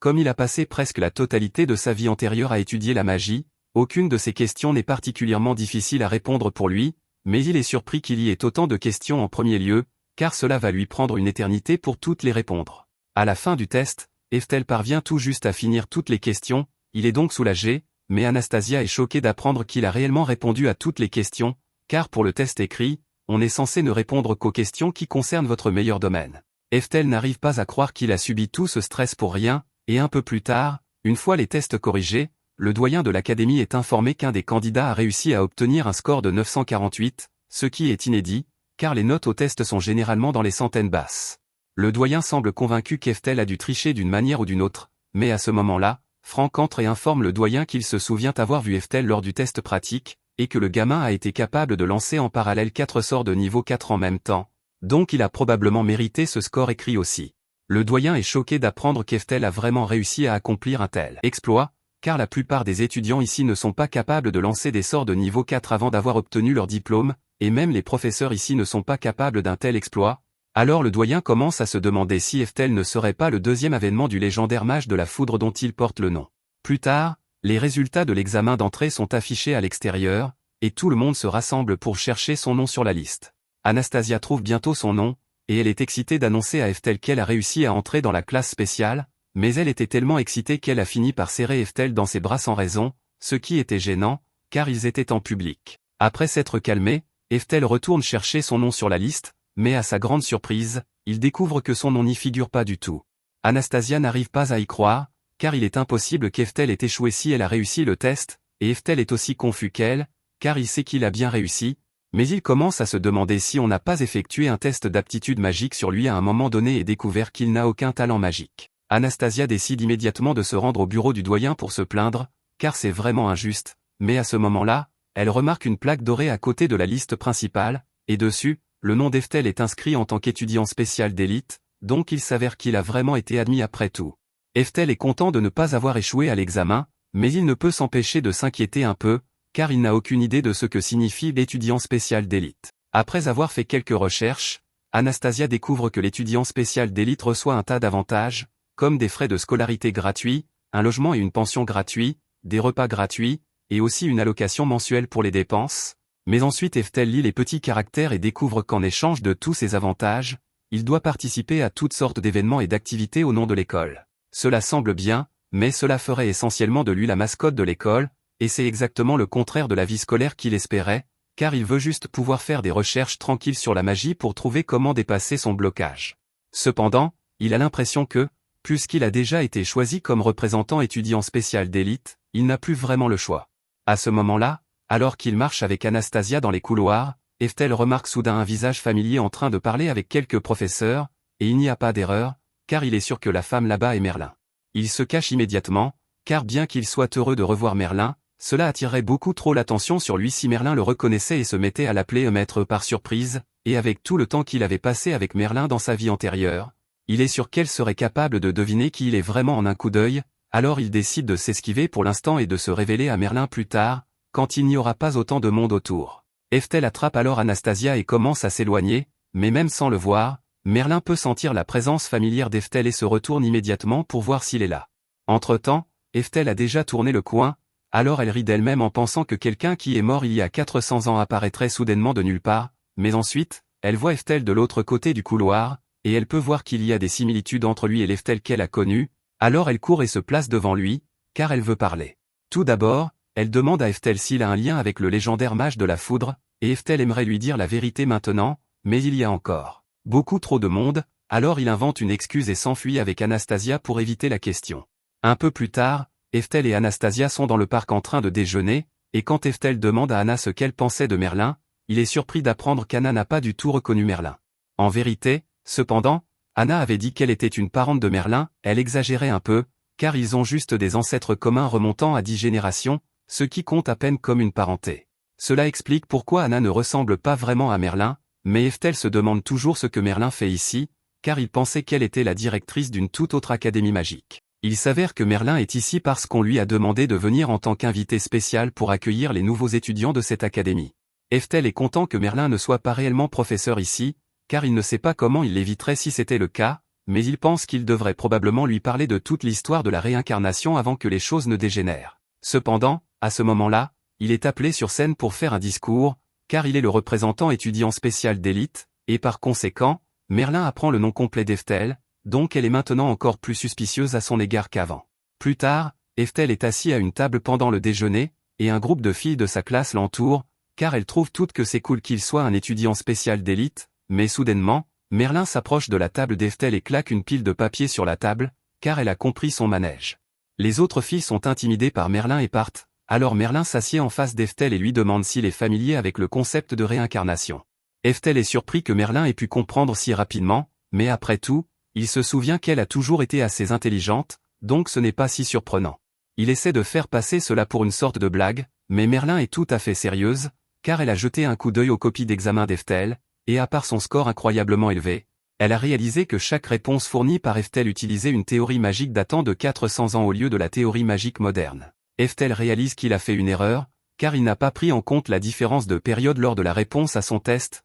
mais Merlin s'excuse soudainement d'avoir été si ému et lui dit qu'il n'a pas à s'expliquer. Elle s'est juste laissée emporter quand la pensée de son ancien maître lui est venue, mais elle réalise maintenant que prétendre qu'Eftel est la réincarnation de son maître est un peu tiré par les cheveux. Cela dit, elle est toujours convaincue qu'Eftel doit avoir un lien spécial avec son maître, sinon, il ne se serait pas enfui d'elle tout à l'heure. Eftel veut vraiment dire à Merlin qu'il est réellement la réincarnation de son maître, mais il y a beaucoup trop de gens qui regardent en ce moment, alors à la place, il trouve une option plus sûre et chuchote à l'oreille de Merlin, en lui disant qu'il est un descendant perdu de vue de l'empereur de la foudre. Merlin n'arrive pas à y croire, car elle n'a jamais été informée de quoi que ce soit de tel, mais Eftel dit que l'empereur de la foudre a délibérément gardé le secret et a enseigné à son fils illégitime tous les secrets de la magie qu'il avait appris à l'époque, et au fil des années, ces secrets ont été transmis dans sa famille jusqu'à ce qu'ils parviennent à Eftel. Merlin a toujours du mal à croire cela, alors pour la convaincre, Eftel mentionne le fait que l'empereur de la foudre est mort dans le désespoir après avoir découvert qu'il n'avait aucune aptitude magique, mais Merlin le fait taire, car elle a fait beaucoup d'efforts pour garder cela secret, car si les gens le découvraient, cela nuirait à la réputation de l'empereur de la foudre. Elle dit à Eftel qu'il ne doit laisser personne d'autre découvrir cela, mais le fait qu'il le sache est une preuve suffisante pour qu'elle croie qu'il est vraiment un descendant caché de l'empereur de la foudre. Elle est un peu blessée par l'idée que son maître ne lui ait pas parlé de quelque chose d'aussi important, mais elle l'accepte et dit à Eftel qu'elle aimerait voir ce dont il est capable, alors elle le défie de l'affronter lors des duels simulés aujourd'hui, car elle aussi s'est entraînée à tout ce que son maître lui a appris, et elle pense qu'Eftel serait un adversaire digne d'elle. Eftel n'aime pas du tout cette idée, car s'il devait se battre contre quelqu'un d'aussi célèbre que Merlin, cela attirerait sûrement beaucoup d'attention sur lui, et l'attention est la dernière chose qu'il veut en ce moment. Il sait qu'il pourrait simplement refuser sa demande, mais une partie de lui veut aussi voir ce que son élève a réussi à accomplir au cours des 400 dernières années, alors il accepte d'affronter Merlin lors des duels simulés. L'événement a été créé à l'origine pour que les élèves et les enseignants puissent s'affronter en combat, afin de démontrer la différence de force qui les sépare. On n'attend jamais vraiment d'un élève qu'il gagne, mais avec tout ce qu'Eftel a accompli jusqu'à présent, il a convaincu une grande partie du corps étudiant, dont la majorité sont ses admiratrices, qu'il pourrait réellement y parvenir. Alors que le match est sur le point de commencer, Eftel suggère à Merlin de commencer doucement par un petit test de leur capacité, et Merlin accepte. Elle dit donc à Eftel qu'il peut passer en premier. Eftel s'élance alors et lance un sort de feu de niveau 6 sur elle, et Merlin est prise au dépourvu car elle ne s'attendait jamais à ce qu'il puisse utiliser de la magie de ce niveau sans incantation. Merlin est complètement englouti par les flammes, et tout le monde dans les gradins est horrifié car on dirait qu'Eftel vient de la réduire en cendres, mais depuis l'intérieur des flammes, Merlin ricane et s'excuse auprès d'Eftel car il semble qu'elle l'ait sous-estimée. Elle révèle alors qu'elle a réussi à bloquer sa boule de feu avec un sort de mur de protection parfait de niveau 7, et Eftel est vraiment fière des progrès de Merlin depuis sa dernière rencontre. Merlin est également assez impressionné qu'un jeune comme Eftel puisse libérer une magie d'une telle puissance, mais elle n'est pas du genre à reculer si facilement, elle se prépare donc à riposter avec son propre sort de feu de niveau 6. Eftel sourit alors que la boule de feu se rapproche de lui car c'est la première fois qu'il a l'occasion d'affronter quelqu'un qui s'est lancé de la vraie magie depuis sa réincarnation, il s'amuse donc beaucoup. Il décide d'utiliser le même sort de défense que Merlin a utilisé pour bloquer la boule de feu, mais Merlin s'offusque du fait qu'Eftel sourit pendant qu'il la combat, elle s'envole donc dans les airs et se prépare à lancer un autre sort de feu. Alors que les flammes s'écrasent à nouveau sur le bouclier d'Eftel, la foule a l'aide d'horreur car son bouclier ne pourrait pas survivre à 2 de ses attaques consécutives, et alors que Merlin atterrit, elle se vante, disant à Eftel que normalement, il faut un certain temps à un mage pour finir d'incanter un deuxième sort après en avoir utilisé un puissant, mais lorsque l'on maîtrise vraiment les enseignements d'Eftel, on est capable de lancer des sorts de haut niveau avec presque aucun temps de recharge. Elle pensait avoir enfin pris l'avantage sur Eftel, mais depuis l'intérieur des flammes, Eftel lui dit qu'il est déjà au courant de cette technique, et qu'en fait, il l'utilise en ce moment même. Il active alors un sort de givre de niveau 7 pour contrer les flammes de Merlin, ce qui la surprend car non seulement Eftel aurait dû le lancer immédiatement après son bouclier de niveau 7, mais il aurait aussi dû prédire qu'elle utiliserait un sort de feu pour l'annuler, mais Eftel ne s'arrête pas là car il enchaîne ensuite en lançant un sort d'Islande visant directement Merlin, et elle est tellement surprise par la vitesse d'incantation d'Eftel qu'elle a à peine le temps de dresser une barrière pour se protéger. Eftel félicite Merlin d'avoir réagi à temps, mais il dit qu'il peut aller encore plus vite et commence à enchaîner plusieurs sorts de glace de niveau 7 à la fois. Merlin égalise le rythme d'Eftel en enchaînant les barrières, les déclenchant rapidement comme s'il avait un interrupteur dessus, sans laisser de répit à Merlin, mais Eftel lui envoie alors un glaçon encore plus puissant, et c'est à ce moment que Merlin réalise qu'Eftel la teste plutôt qu'il ne cherche à la submerger par sa puissance brute. Elle lui dit de ne pas la sous-estimer et dresse une barrière pour se défendre contre le glaçon. En termes d'affinement de l'énergie magique, les sorts de niveau 7 de Merlin devraient être plus puissants, mais malgré cela, elle est toujours repoussée, et Eftel explique que c'est parce que son incantation comporte encore quelques petites imperfections dans le processus, donc même avec une haute pureté de mana, elle ne pourra pas bloquer son glaçon comme ça. Il souligne que le flux de mana à l'intérieur de son sort n'est pas parfaitement stable et que ces infimes incohérences suffisent à ce que ses attaques percent progressivement. Alors que Merlin entend Eftel lui expliquer pourquoi elle perd, elle se souvient de la façon dont son maître lui faisait la leçon sur ce qu'elle faisait de mal, même en plein combat, et cela la motive à essayer encore plus fort. Elle puise donc au plus profond d'elle-même et commence le processus de multi-incantation des sorts de murs parfaits. Ce faisant, elle crée 2 murs parfaits superposés qui suffisent à bloquer le glaçon d'Eftel, et Eftel est excitée lorsqu'il voit Merlin réussir cela car cela prouve qu'elle a immédiatement compris son conseil, mais il lui rappelle que la multi-incantation demande beaucoup de concentration et d'énergie mentale, ce qui vous laisse vulnérable aux attaques immédiatement après. Il se précipite alors pour profiter de l'ouverture, mais Merlin avait en fait anticipé l'attaque d'Eftel et placé un sort de téléportation à l'avance pour l'éloigner, et alors qu'Eftel était encore en plein mouvement, elle lance une autre boule de feu sur lui, espérant mettre fin au match. Pour la foule, on dirait qu'Eftel est vraiment fini cette fois-ci, mais Merlin sourit en réalisant que son sort n'a pas du tout touché Eftel, et qu'il se tient actuellement dans le stade juste derrière elle, un sort visant son dos est prêt à être lancé. Il explique qu'il a anticipé l'anticipation de Merlin de son attaque et a pré-incanté un sort de téléportation pour se téléporter derrière Merlin, et Merlin admet qu'elle n'avait pas vu cela venir. Elle trouve toute la situation amusante car Eftel l'a vaincue en utilisant des tactiques que son maître aurait utilisées, et même si Merlin devrait se sentir frustré par cette défaite car elle a passé les 400 dernières années à pratiquer ces mêmes tactiques, elle trouve cela plutôt nostalgique car cela lui rappelle le bon vieux temps. Elle demande alors à Eftel s'il est prêt à lui accorder un dernier assaut car elle veut voir comment son attaque la plus puissante se comportera contre lui, et s'il parvient à l'arrêter, elle admettra sa défaite sans aucune plainte. Eftel n'a pas d'objection à cela. Merlin commence donc à incanter son sort le plus puissant, mais Eftel est un peu déçu de voir que le sort le plus puissant de Merlin n'est qu'un marteau de Thor de niveau 8. Merlin lui dit qu'il devrait faire plus attention avant de juger, et c'est là qu'Eftel réalise qu'il y a un deuxième cercle magique sur l'autre main de Merlin. Cela signifie qu'elle double incante le sort marteau de Thor, et Eftel réalise cela juste à temps pour esquiver le deuxième éclair. Puis Merlin révèle un autre cercle magique autour de son pied et un quatrième autour de son autre pied, ce qui signifie qu'elle quadruple incante le marteau de Thor, quelque chose qu'Eftel n'a jamais vu auparavant, même dans sa vie antérieure. Même Eftel doit admettre que contrôler 4 points d'incantation distincts pour un sort d'un niveau aussi élevé demande une concentration et une précision incroyables. La plupart des gens auraient du mal à double incanter ne serait-ce que des sorts réguliers, sans parler de quadruple incanter un sort de niveau 8, Eftel est donc vraiment fier de ce que son élève a réussi à accomplir au cours des années depuis sa mort. Pour montrer sa sincérité envers les efforts de Merlin, Eftel décide de se donner à fond lui aussi et de la frapper avec le sort le plus puissant de son arsenal, il commence donc à incanter son sort d'éclair de niveau 10. Merlin lance son marteau de Thor quadruple sur Eftel, mais il n'est pas inquiet du tout. En fait, il sourit de toutes ses dents car il est si heureux d'avoir pu voir la croissance de Merlin comme ça, mais elle est encore loin de pouvoir le rattraper. Il active alors son sort et, soudainement,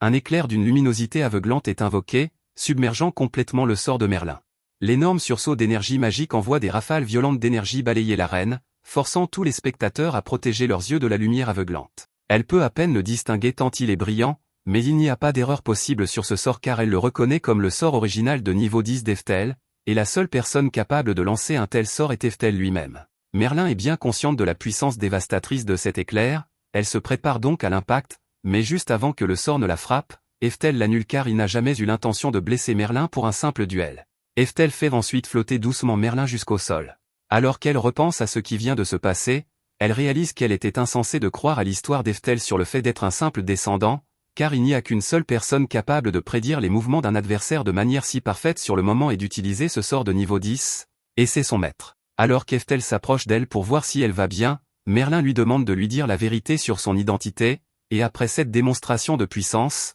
Eftel ne peut plus vraiment cacher la vérité, il admet donc qu'il est effectivement son maître réincarné. Il félicite Merlin pour le travail bien fait car ce dernier sort l'a vraiment impressionné. Merlin est ravi de réaliser que son maître est vraiment de nouveau vivant, et elle est tellement émue qu'elle se met à pleurer des larmes de joie car elle attendait ce moment depuis 400 ans. À ce moment précis, Anastasia arrive en courant vers Eftel pour le prévenir d'un problème imminent, mais Merlin remarque qu'Anastasia appelle Eftel « maître » et fait le lien qu'elle doit être son esclave. Elle se met alors à gronder Eftel pour avoir obtenu une esclave alors qu'il n'est encore qu'un étudiant, mais Eftel dit que ce n'est pas comme ça et explique qu'Anastasia a simplement eu quelques ennuis, donc il l'aide à s'occuper d'elle pour le moment. Anastasia se présente alors à Merlin, et Merlin est encore un peu méfiante, mais elle sait qu'Eftel doit avoir ses raisons, donc elle ne voit pas d'inconvénient. Cela mis à part, Anastasia avertit Eftel qu'une énorme foule de personnes se dirige par ici, et quand il se retourne pour regarder, il est horrifié de voir que littéralement toutes les personnes dans les gradins courent vers lui avec excitation car ils n'ont jamais vu une magie aussi incroyable auparavant. Eftel réalise qu'il aurait probablement dû s'attendre à quelque chose comme ça puisqu'il ne s'est vraiment pas retenu pendant le match, mais ce n'est pas ainsi qu'il espérait que sa vie scolaire se déroule. En parlant de la vie scolaire d'Eftel, Merlin lui demande pourquoi il a choisi de s'inscrire à l'académie de toute façon, Eftel explique donc qu'il voulait étudier la magie en tant qu'étudiant pour trouver un moyen de s'améliorer, et quand Merlin entend cela, elle a une idée. Elle attrape la main d'Eftel et lui dit de courir alors qu'il s'élance pour échapper à la foule. Un peu plus tard, Eftel, Merlin et Anastasia marchent toujours, et Eftel commence à se demander combien de temps ils doivent encore marcher avant d'arriver, mais alors que Merlin dit qu'ils sont presque arrivés, il commence à réaliser que cet endroit lui semble étrangement familier. Ils arrivent bientôt devant un manoir caché dans la forêt et Eftel reconnaît cet endroit car c'était son ancienne maison dans sa vie antérieure. Il est surpris qu'elle soit encore debout après 400 ans, mais c'est uniquement parce que Merlin l'a entretenue pour lui. Elle dit alors à Eftel qu'il va devoir attendre un peu pour qu'elle puisse faire toute la paperasse nécessaire, mais Eftel demande de quelle paperasse. Elle parle,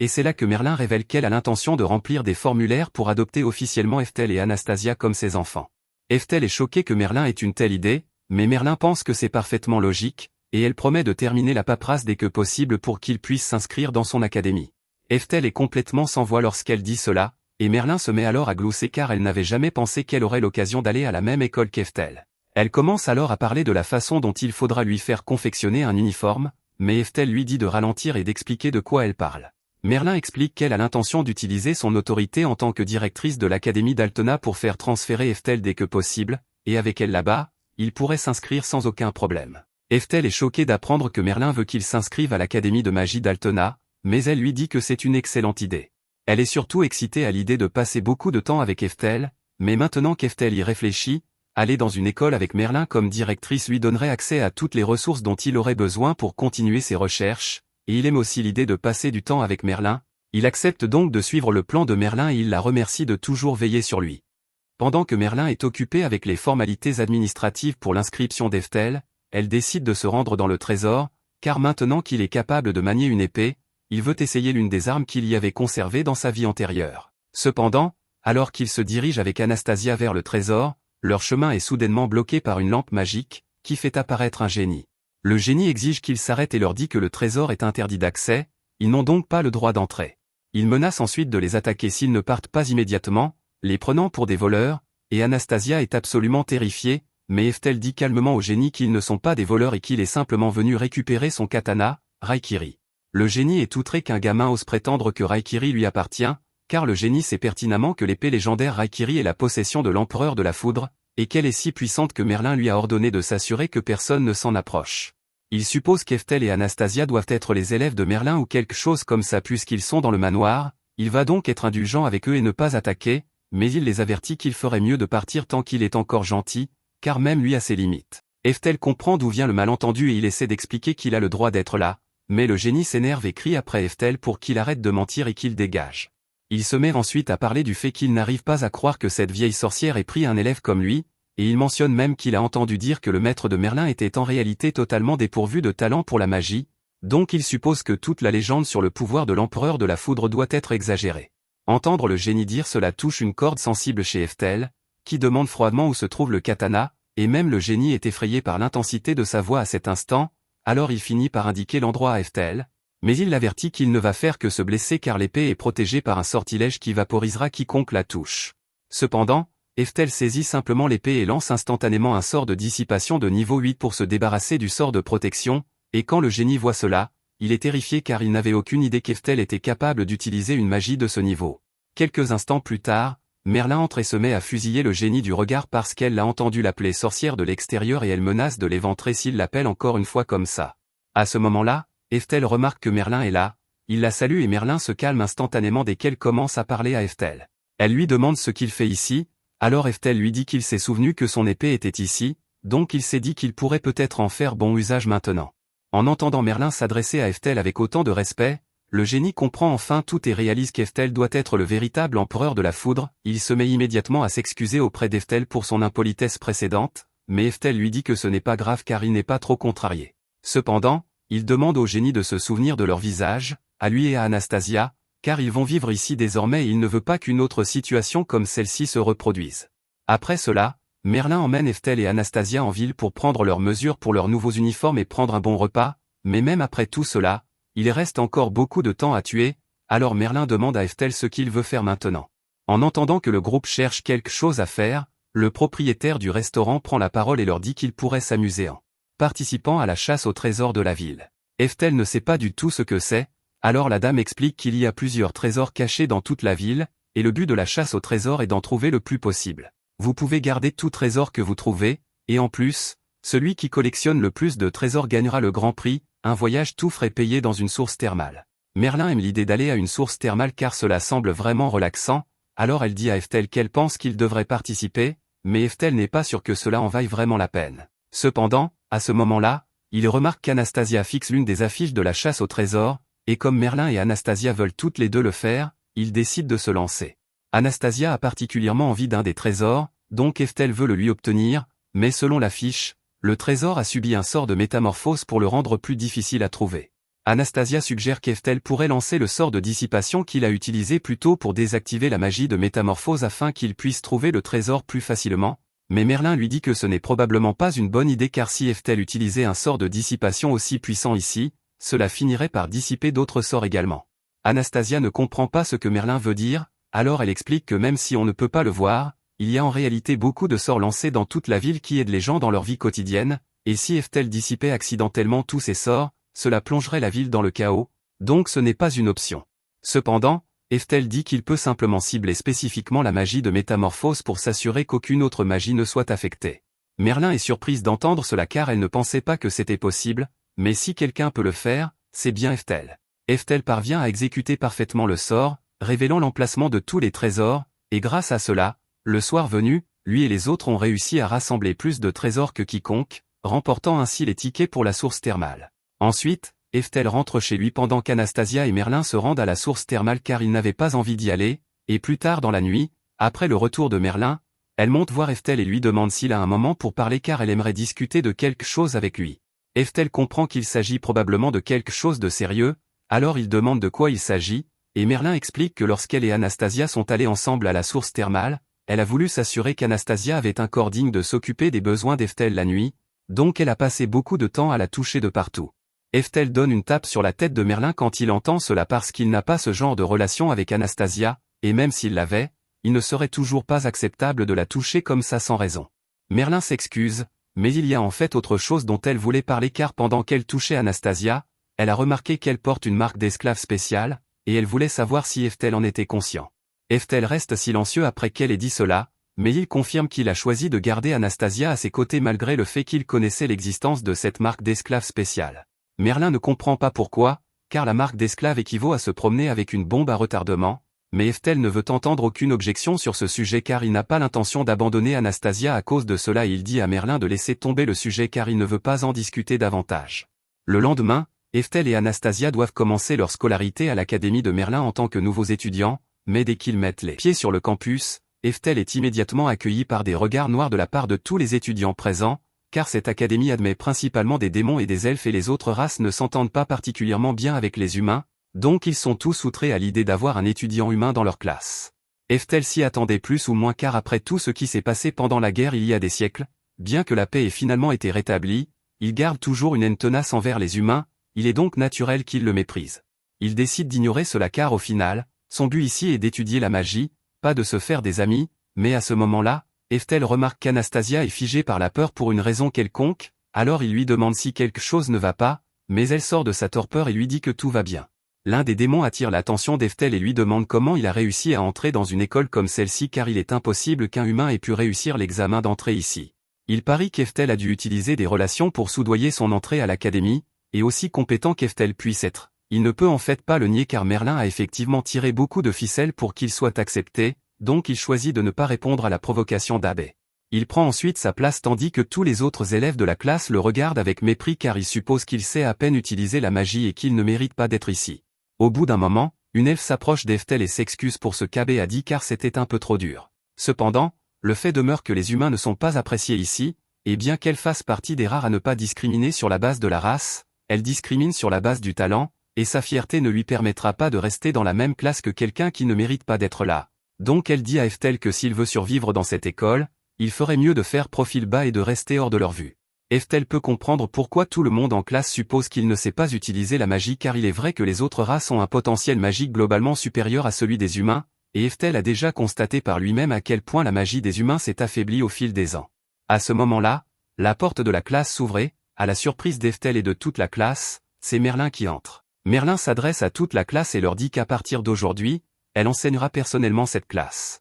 Tous les étudiants sont choqués d'apprendre cela car Merlin n'enseigne presque jamais personnellement, et l'ego d'Abbé lui dit qu'elle a dû entendre parler de son talent et a voulu voir ce dont il est capable par elle-même, mais Merlin ne sait en réalité pas du tout qui est Abbé. La fierté d'Abbé prend un coup quand il découvre que Merlin ne sait pas qui il est, alors il lui dit qu'il est celui qui a les meilleures notes de toute la classe, mais bien que ce soit certainement impressionnant, elle dit à Abbé qu'elle n'est pas venue pour lui, mais pour Eftel. Les étudiants n'arrivent pas à croire que Merlin s'intéresse réellement à un humain insignifiant, et Abbé est désormais encore plus certain qu'Eftel n'a dû arriver ici que par relation. Merlin n'est pas surprise que quelqu'un comme Abbé pense cela, mais elle lui dit que seul un mage de 3e ordre jugerait les gens sur des stéréotypes comme celui-là. En fait, elle dit à toute la classe qu'ils devraient prêter une attention particulière à Eftel car le regarder les aidera à dissiper toutes leurs idées préconçues sur les humains. Merlin disait tout cela pour essayer de faire comprendre aux étudiants à quel point Eftel est génial, mais c'est la pire chose qui pouvait lui arriver car maintenant l'attention de tout le monde est sur lui, il lui est donc impossible de se fondre dans le décor et de se concentrer sur ses recherches comme il le voulait. Après les cours, Abbé et ses acolytes s'approchent d'Eftel car ils n'arrivent toujours pas à accepter que quelqu'un comme lui ait gagné les faveurs de Merlin. Ils demandent à Eftel qui il est vraiment, mais Eftel ne sait pas vraiment comment répondre à cette question, et avant qu'il puisse trouver une excuse, Abbé l'accuse soudainement d'être le jouet de cette vieille sorcière. Il dit qu'il a entendu dire que Merlin enseignait souvent la magie aux orphelins humains pauvres pendant son temps libre, et il suppose qu'elle a dû prendre Eftel pour son propre plaisir parce qu'elle le trouvait beau, mais Eftel n'apprécie pas qu'Abbé répande des rumeurs au nom de Merlin de cette façon, et il se met tellement en colère qu'il est sur le point de perdre son calme, mais il se ressaisit car frapper Abbé ne ferait que rendre sa vie scolaire ici plus compliquée qu'elle ne l'est déjà. Plus tard, Merlin donne encore cours et elle annonce à tous que le concours interne approche et qu'elle doit encore sélectionner un candidat pour le poste de magicien épéiste. Elle se tourne immédiatement vers Eftel, avec l'intention de le choisir pour ce poste, mais Eftel se cache sous sa table car il ne veut pas qu'elle le fasse remarquer plus qu'il ne l'est déjà. À ce moment-là, Abbé lève la main et dit qu'il aimerait se porter volontaire pour le combat de magicien épéiste, et techniquement, Abbé est apte à ce poste, mais Merlin espérait vraiment qu'Eftel se porterait volontaire. Cependant, Eftel n'a aucune intention de se remettre sous les feux de la rampe, mais alors qu'il pensait être tiré d'affaire, Anastasia lève soudainement la main et dit qu'elle aimerait nommer Eftel pour ce poste, et Eftel reste sous le choc car il ne comprend pas pourquoi Anastasia lui ferait cela. Pendant ce temps, Abbé arbore un sourire immense, car maintenant qu'Eftel a été nommé, il va avoir l'occasion de l'humilier. Le duel entre Abbé et Eftel est officiellement fixé, et Merlin annonce que celui qui gagnera ici se verra attribuer le poste d'épéiste magique lors de la compétition. Les règles de ce duel stipulent qu'aucun d'eux n'est autorisé à utiliser la magie et qu'ils doivent se battre uniquement avec leurs compétences en escrime pour gagner, mais Eftel n'a pas vraiment l'intention de gagner, car cela ne ferait qu'attirer davantage l'attention sur lui. Il pense qu'Abbé a l'air assez fort, alors il prévoit de lui faire une feinte de coup de pied, et après qu'Abbé l'aura esquivé, Eftel pourra perdre intentionnellement. Mais à sa grande surprise, lorsqu'il porte le coup de pied, il touche directement le visage d'Abbé, car ce dernier n'a pas eu assez de temps pour réagir. Eftel est surpris qu'Abbé n'ait pas pu réagir à un coup de pied comme celui-ci, et il suppose que ce n'était qu'un coup de chance et qu'Abbé l'a juste laissé porter le coup, mais non, ce n'est pas du tout le cas, car une seconde plus tard, Abbé s'effondre comme un sac de pommes de terre. Les autres sont choqués de voir à quel point Abbé a été vaincu facilement, car ils ne savaient pas qu'Eftel était si fort. Mais ensuite, ils se mettent tous à discuter entre eux et en concluent qu'Eftel doit être un humain qui est doué pour le combat physique mais nul en magie,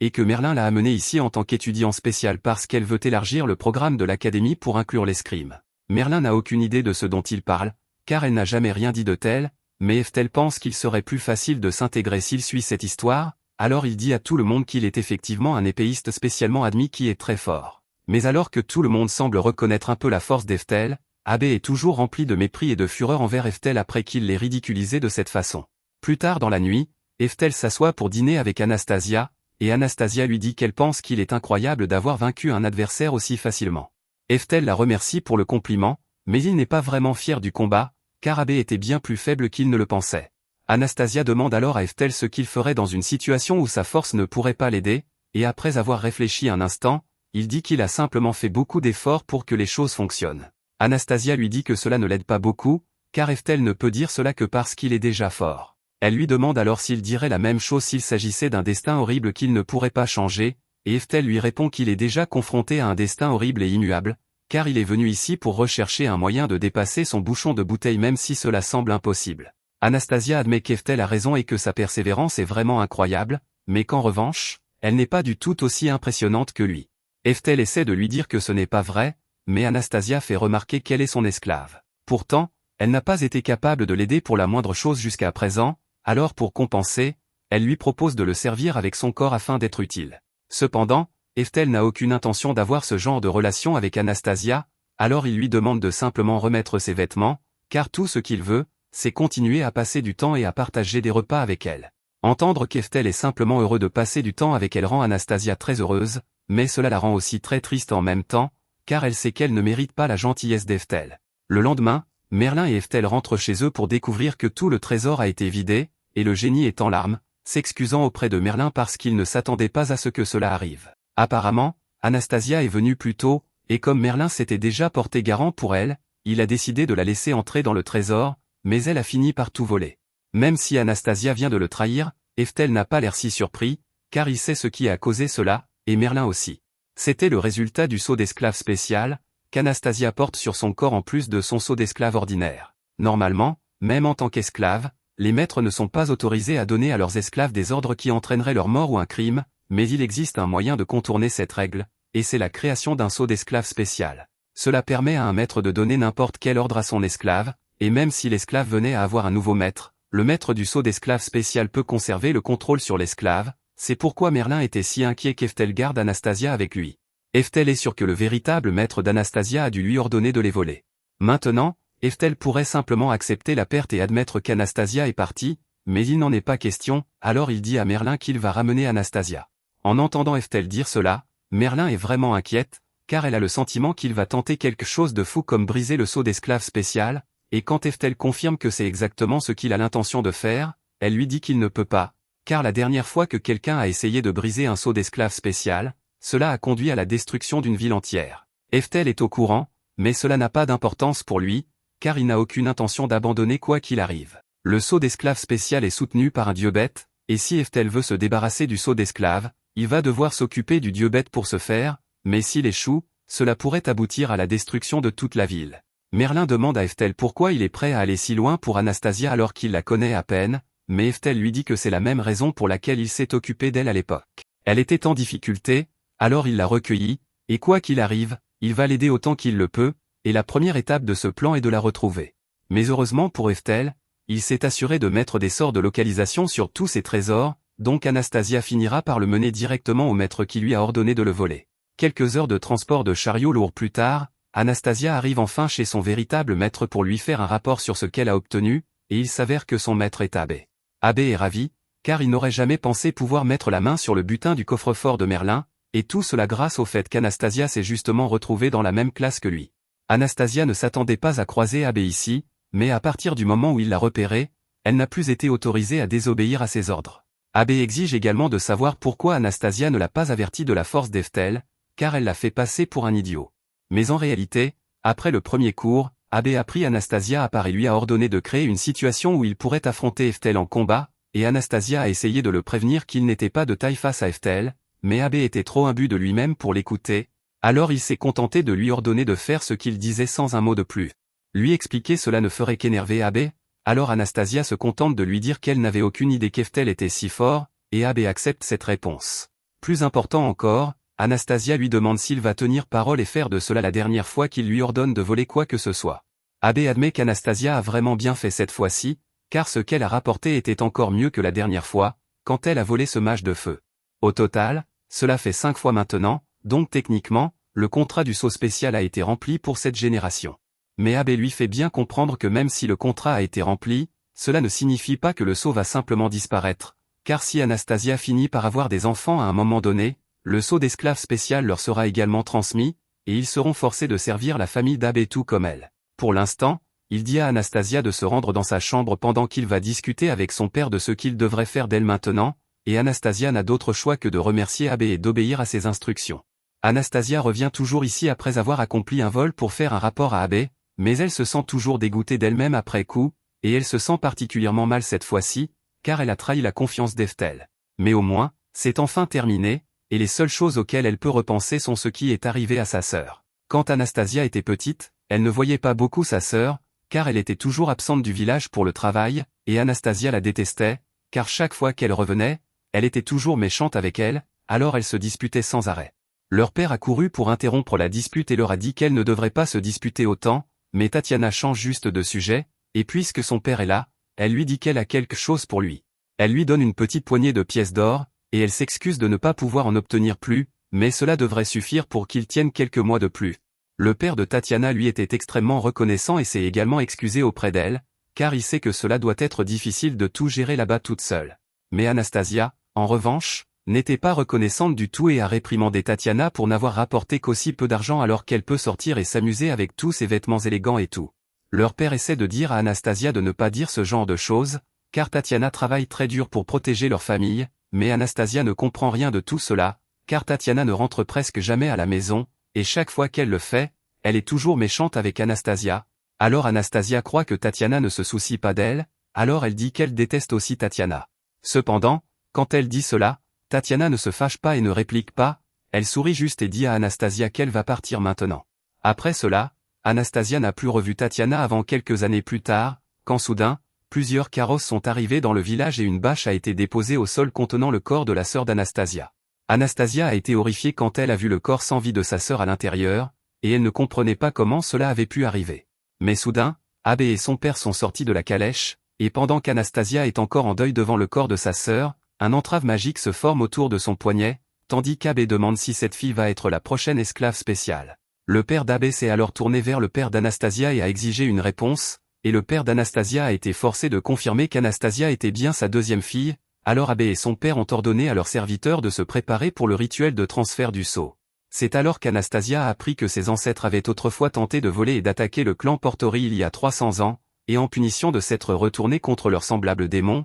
le clan d'Anastasia a été marqué d'un sceau d'esclave spécial qui serait transmis de génération en génération, Et ils ont été forcés de servir la famille Portis pour toujours. C'est pourquoi chaque génération de la famille d'Anastasia est désormais tenue de présenter 5 artefacts à la famille Portis, et la sœur d'Anastasia avait essayé de supporter cette tâche toute seule. Elle avait réussi à obtenir 3 artefacts en s'infiltrant dans les demeures de nobles en tant qu'esclave et en les volant, mais elle s'est fait prendre et a été battue à mort pour cela. Maintenant, c'est à Anastasia de remplir le reste du quota pour cette génération, alors le rituel a été effectué pour transférer le sceau d'esclave spécial à Anastasia. 3 ans se sont écoulés depuis, et Anastasia est juste contente de pouvoir enfin laisser tout ce désordre derrière elle, car elle a réussi à remplir le contrat. Mais à sa grande consternation, quand Abe revient, il lui dit qu'il veut qu'elle lui obtienne 3 artefacts de plus par elle-même. Anastasia se lève et crie que cela ne faisait pas partie du marché, mais Abe se soucie peu du marché, car tant qu'Anastasia porte ce sceau spécial, elle doit faire tout ce qu'il lui dit. Quand Abe a informé son père qu'Anastasia avait réussi à voler l'épée légendaire Rekiri,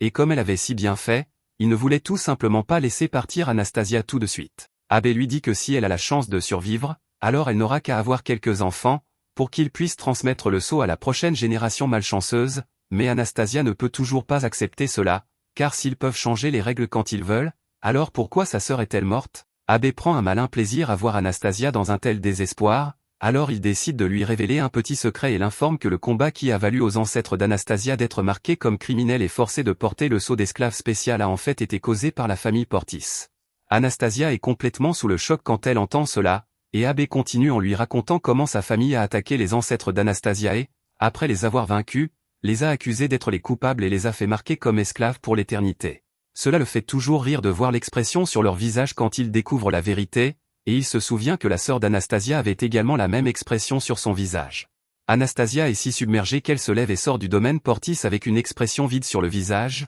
et Abe la laisse partir, car quoi qu'elle fasse, tant qu'elle porte ce sceau, elle sera forcée de revenir ici tous les 6 mois.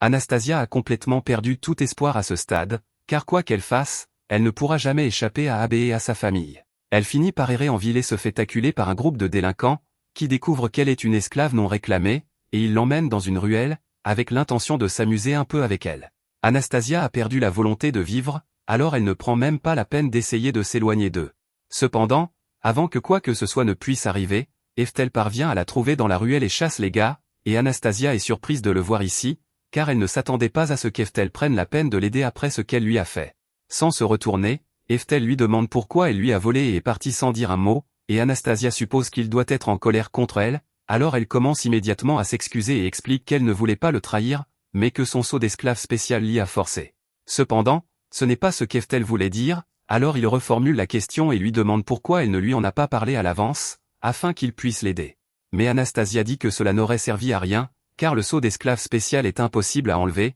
puisqu'il est imposé par un dieu, donc même quelqu'un d'aussi talentueux qu'Eftel ne pourrait pas s'en débarrasser. Mais Eftel lui demande qui a décidé cela. Au cas où elle ne l'aurait pas encore compris, il lui dit qu'il est la véritable réincarnation de l'empereur de la foudre, et bien qu'Anastasia ait un peu de mal à le croire, il est difficile de nier les dires d'Eftel après tout ce qu'elle l'a vu faire jusqu'à présent. Eftel lui dit qu'il a décidé de la prendre sous son aile, connaissant parfaitement les risques que cela impliquait, donc il ne va pas l'abandonner pour quelque chose comme ça. En l'entendant dire cela, Anastasia fond en larmes et supplie Eftel de la sauver, car elle ne peut plus vivre sa vie comme ça, et Eftel lui dit qu'elle peut s'en remettre à lui. Le lendemain matin, Abe rencontre un expert pour faire évaluer le katana qu'Anastasia lui a volé, et l'homme est stupéfait, car il peut voir que c'est la véritable lame Rakiri utilisée par l'empereur de la foudre il y a des siècles. Il n'a aucune idée de la façon dont Abe a réussi à trouver un tel trésor national, mais il a une grande valeur historique, donc cela vaut une fortune. Le marchand propose de le lui acheter pour un total de 5000 pièces d'or, ce qui est une somme considérable,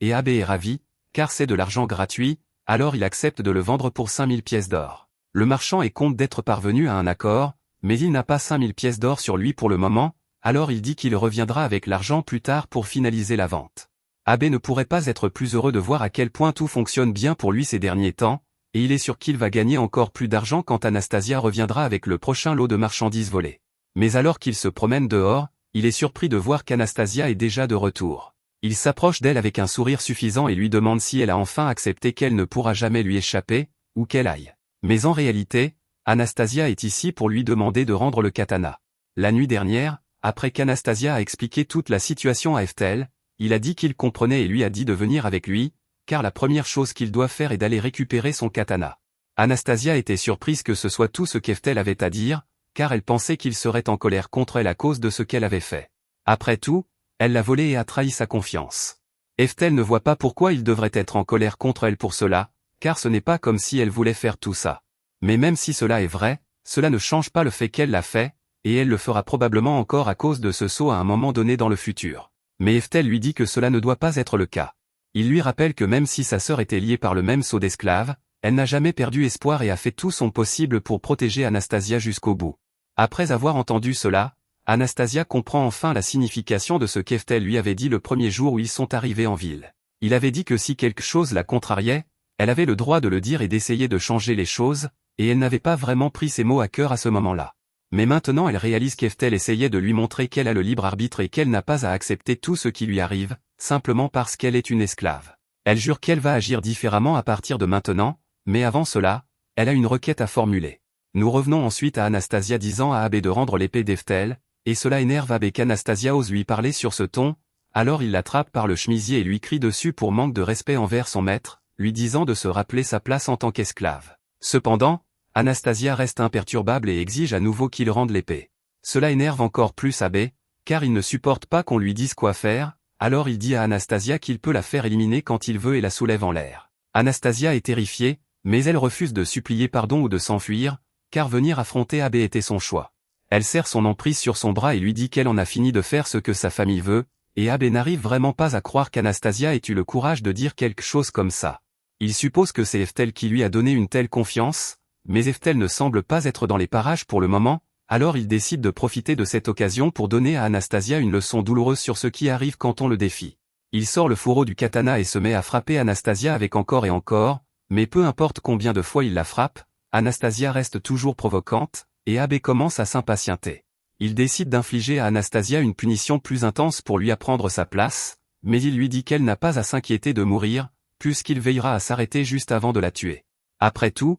il ne voudrait pas perdre son esclave qui lui rapporte de l'argent. Anastasia est vraiment terrifiée à ce stade, mais il est trop tard pour qu'elle s'enfuie, car Abbé a déjà brandi l'épée contre elle. Cependant, avant que l'épée ne puisse la toucher, Eftel apparaît et l'attrape à main nue. Il dit à Anastasia qu'elle a bien fait de tenir aussi longtemps, et Abbé reste sans voix quand il voit Eftel, car il pensait qu'il n'était pas là. Il s'avère que la nuit dernière, quand Anastasia a dit qu'elle avait une faveur à demander, elle a dit à Eftel qu'elle se blâmait encore, du moins en partie, pour ce qui s'était passé, alors elle aimerait expier son crime envers Eftel, et elle lui a demandé de la laisser faire seule, afin qu'elle puisse compenser la trahison de sa confiance. Eftel a accepté, car il voyait à quel point cela comptait pour Anastasia, et c'est pourquoi elle est venue affronter Abbé, sachant parfaitement qu'il n'accepterait jamais de rendre la lame et qu'il la battrait probablement, car subir cette raclée était sa façon de se punir elle-même. Cependant, Eftel lui dit qu'elle a déjà suffisamment expié, donc il n'est pas nécessaire de laisser Abbé la frapper plus longtemps, et Anastasia fond à nouveau en larmes,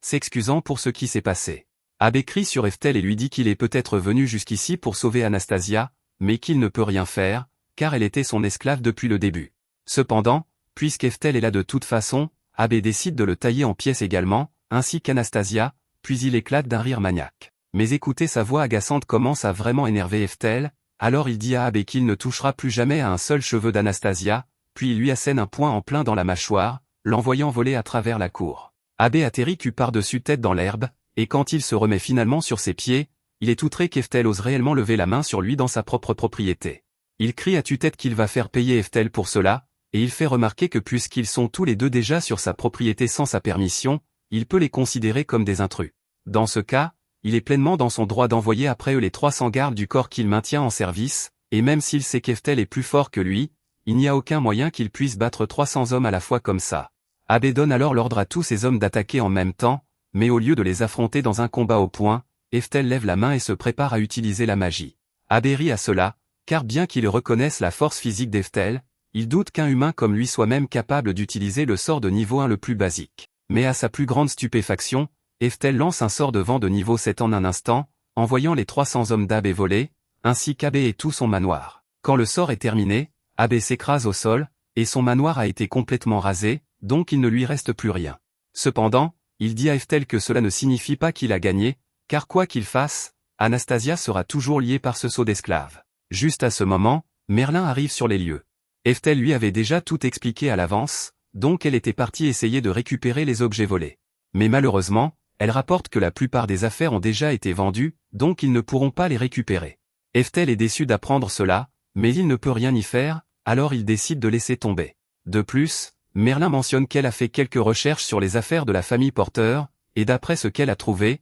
il semble qu'il soit impliqué dans toutes sortes de trafics louches, y compris le trafic de drogue, d'êtres humains et de marchandises volées. Eftel n'est pas trop surpris d'apprendre cela, car il s'attendait à ce genre de choses de la part d'Abbé, mais avec les preuves que Merlin a réussi à rassembler, on peut dire que la famille Porter ne pourra plus s'en tirer comme ça. Merlin informe également Abbé que, à compter de maintenant, il n'est plus le bienvenu dans son académie, donc il ne devrait même pas penser à montrer son vilain visage là-bas, et Abbé s'évanouit en entendant ces mots, car il a vraiment tout perdu maintenant. Ils n'auront pas à s'inquiéter d'Abbé pendant un moment, mais Anastasia se sent toujours terrible à cause de tous les trésors qu'elle a volés. La seule chose qui reste est l'épée d'Eftel, alors elle s'excuse à nouveau auprès de lui pour cela, mais Eftel lui dit qu'elle n'a plus à s'inquiéter de cela. Plus important encore, il lui demande si affronter Abbé la fait se sentir un peu mieux, et Anastasia lui dit que oui, vraiment. Elle promet qu'elle ne renoncera plus à elle-même après cela, et elle dit qu'elle est sincèrement reconnaissante envers Eftel de l'avoir aidé à reprendre le contrôle de son destin, et Eftel est juste heureux de l'avoir ainsi.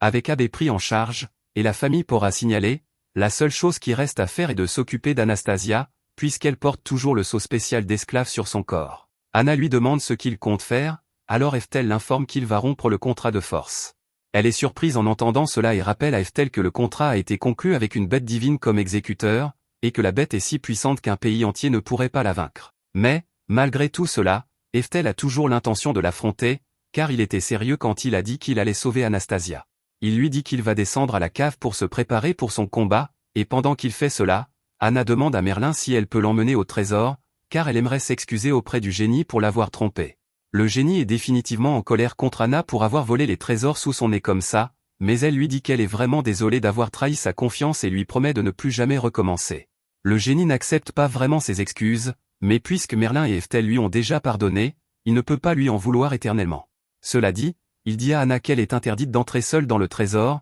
donc si elle veut entrer, elle doit venir avec Eftel ou Merlin, et Anna accepte ses conditions. Mais elle a en fait une autre requête qu'elle voulait demander avant de partir, alors le génie demande ce que c'est, et Anna explique qu'elle veut nettoyer le trésor. C'est une demande étrange, mais elle obtient la permission de le faire, et elle explique qu'elle a réfléchi à des moyens de se faire pardonner pour ce qu'elle a fait, et elle a pensé que c'était une bonne façon de montrer sa sincérité. Merlin comprend pourquoi Anna voulait aider à nettoyer, mais elle la prévient de faire attention à ce qu'elle touche ici, car il y a encore énormément de trésors et d'outils maudits utilisés dans des rituels anciens, et ce serait très grave si elle en activait accidentellement un. Anna n'avait aucune idée qu'il y avait des malédictions ici, alors elle demande à Merlin de quel type il s'agit, et Merlin prend l'une des boîtes maudites pour expliquer à Anna ce qu'elle fait. Mais au moment où elle soulève la boîte, une souris sort de l'étagère, ce qui la surprend tellement qu'elle finit par tomber avec la boîte dans la main, et la seconde suivante, elle et Anna ont été transformées en enfants. Merlin réalise que cela a dû être causé par la malédiction, alors elle essaie de lancer un désenvoûtement sur elle-même pour revenir à la normale,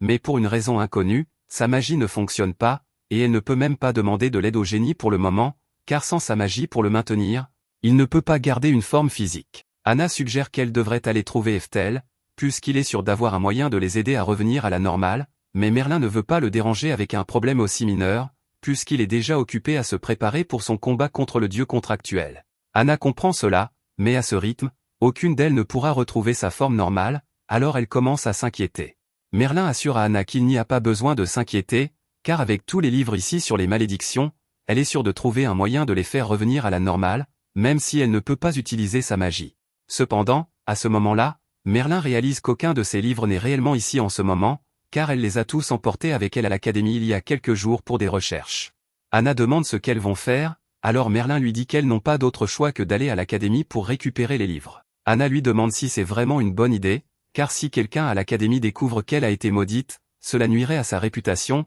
mais Merlin est prête à prendre ce risque, car elle serait bien plus embarrassée si Eftel découvrait cela. Plus tard dans la journée, Merlin et Anna se faufilent dans l'académie, et pour éviter d'être vus, elles se cachent dans les buissons. Mais Merlin fait accidentellement du bruit, ce qui attire l'attention d'un garde en patrouille. Il commence à s'approcher du buisson, mais au moment où il s'apprête à l'inspecter et à les trouver toutes les deux, Anna a l'idée de faire des bruits de chat, et son imitation de chat est si bonne que le garde croit vraiment qu'il n'y a qu'un chat dans les buissons, alors il décide de ne pas s'en préoccuper. Merlin est soulagé qu'elle n'ait pas été découverte, et elle remercie Anna de les avoir sortis de ce pétrin, mais Anna dit qu'elle n'a rien fait de méritoire. Elle se dirige ensuite vers le bâtiment, et Merlin explique que tous les livres devraient se trouver dans le bureau du doyen. Anna demande comment elles vont entrer dans le bureau, mais Merlin la rassure en disant que ce ne sera pas un problème, puisqu'elle a les clés de la pièce. Mais alors qu'elles traversent les couloirs, elles doivent se cacher parce que deux étudiants passent, et Merlin les entend parler d'elle en la traitant de vieille sorcière, ce qui la met vraiment en colère. Alors elle sort en courant dans le couloir et leur crie dessus.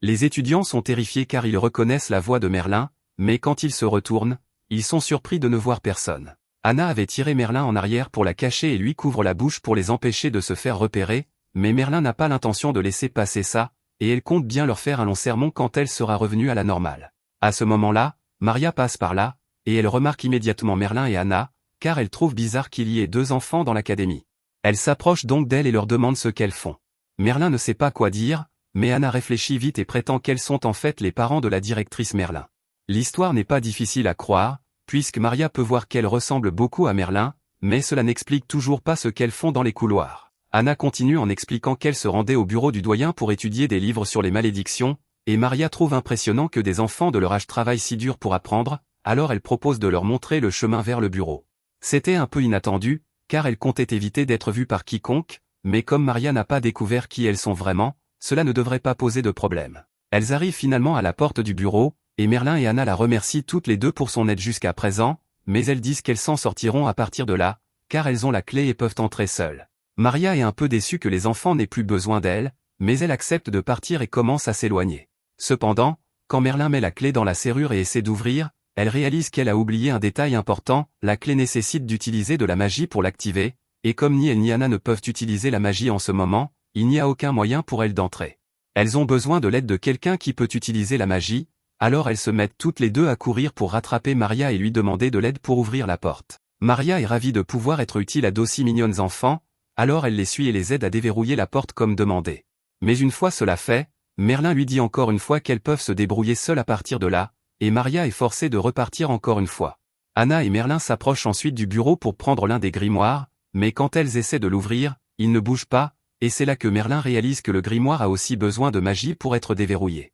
Alors elle et Anna courent à nouveau après Maria, et Maria est si heureuse de voir qu'elles ont encore besoin d'elle. Elle retourne au bureau avec elle et déverrouille le livre, mais cette fois, elle dit qu'elle va rester ici avec elle, car s'il y a d'autres livres qu'elles veulent lire, elles ont probablement besoin de son aide pour les ouvrir, donc ce serait plus rapide si elle restait ici pour aider. Merlin et Anna réalisent qu'elle a raison, alors les trois passent les heures suivantes dans le bureau à parcourir les livres, et finalement Merlin trouve exactement ce qu'elle cherchait. Ce livre contient des informations sur la malédiction qui a été lancée sur elle, et il dit apparemment que si elles veulent briser la malédiction, elles doivent se baigner dans le parfum du fruit du Notran. Maria se souvient qu'il y a des fruits du Notran qui poussent dans la serre, alors elle propose d'aller en chercher pour les enfants, mais Merlin lui dit que ce n'est pas nécessaire, car elles peuvent le faire elles-mêmes, et Maria est une fois de plus déçue de ne pas pouvoir les aider davantage. Mais elle accepte de les laisser faire seules et leur rappelle juste de ne pas rentrer trop tard. Merlin peut voir que Maria était déçue, et elle apprécie vraiment toute l'aide qu'elle leur a apportée jusqu'à présent, mais elles doivent encore cacher leurs véritables identités,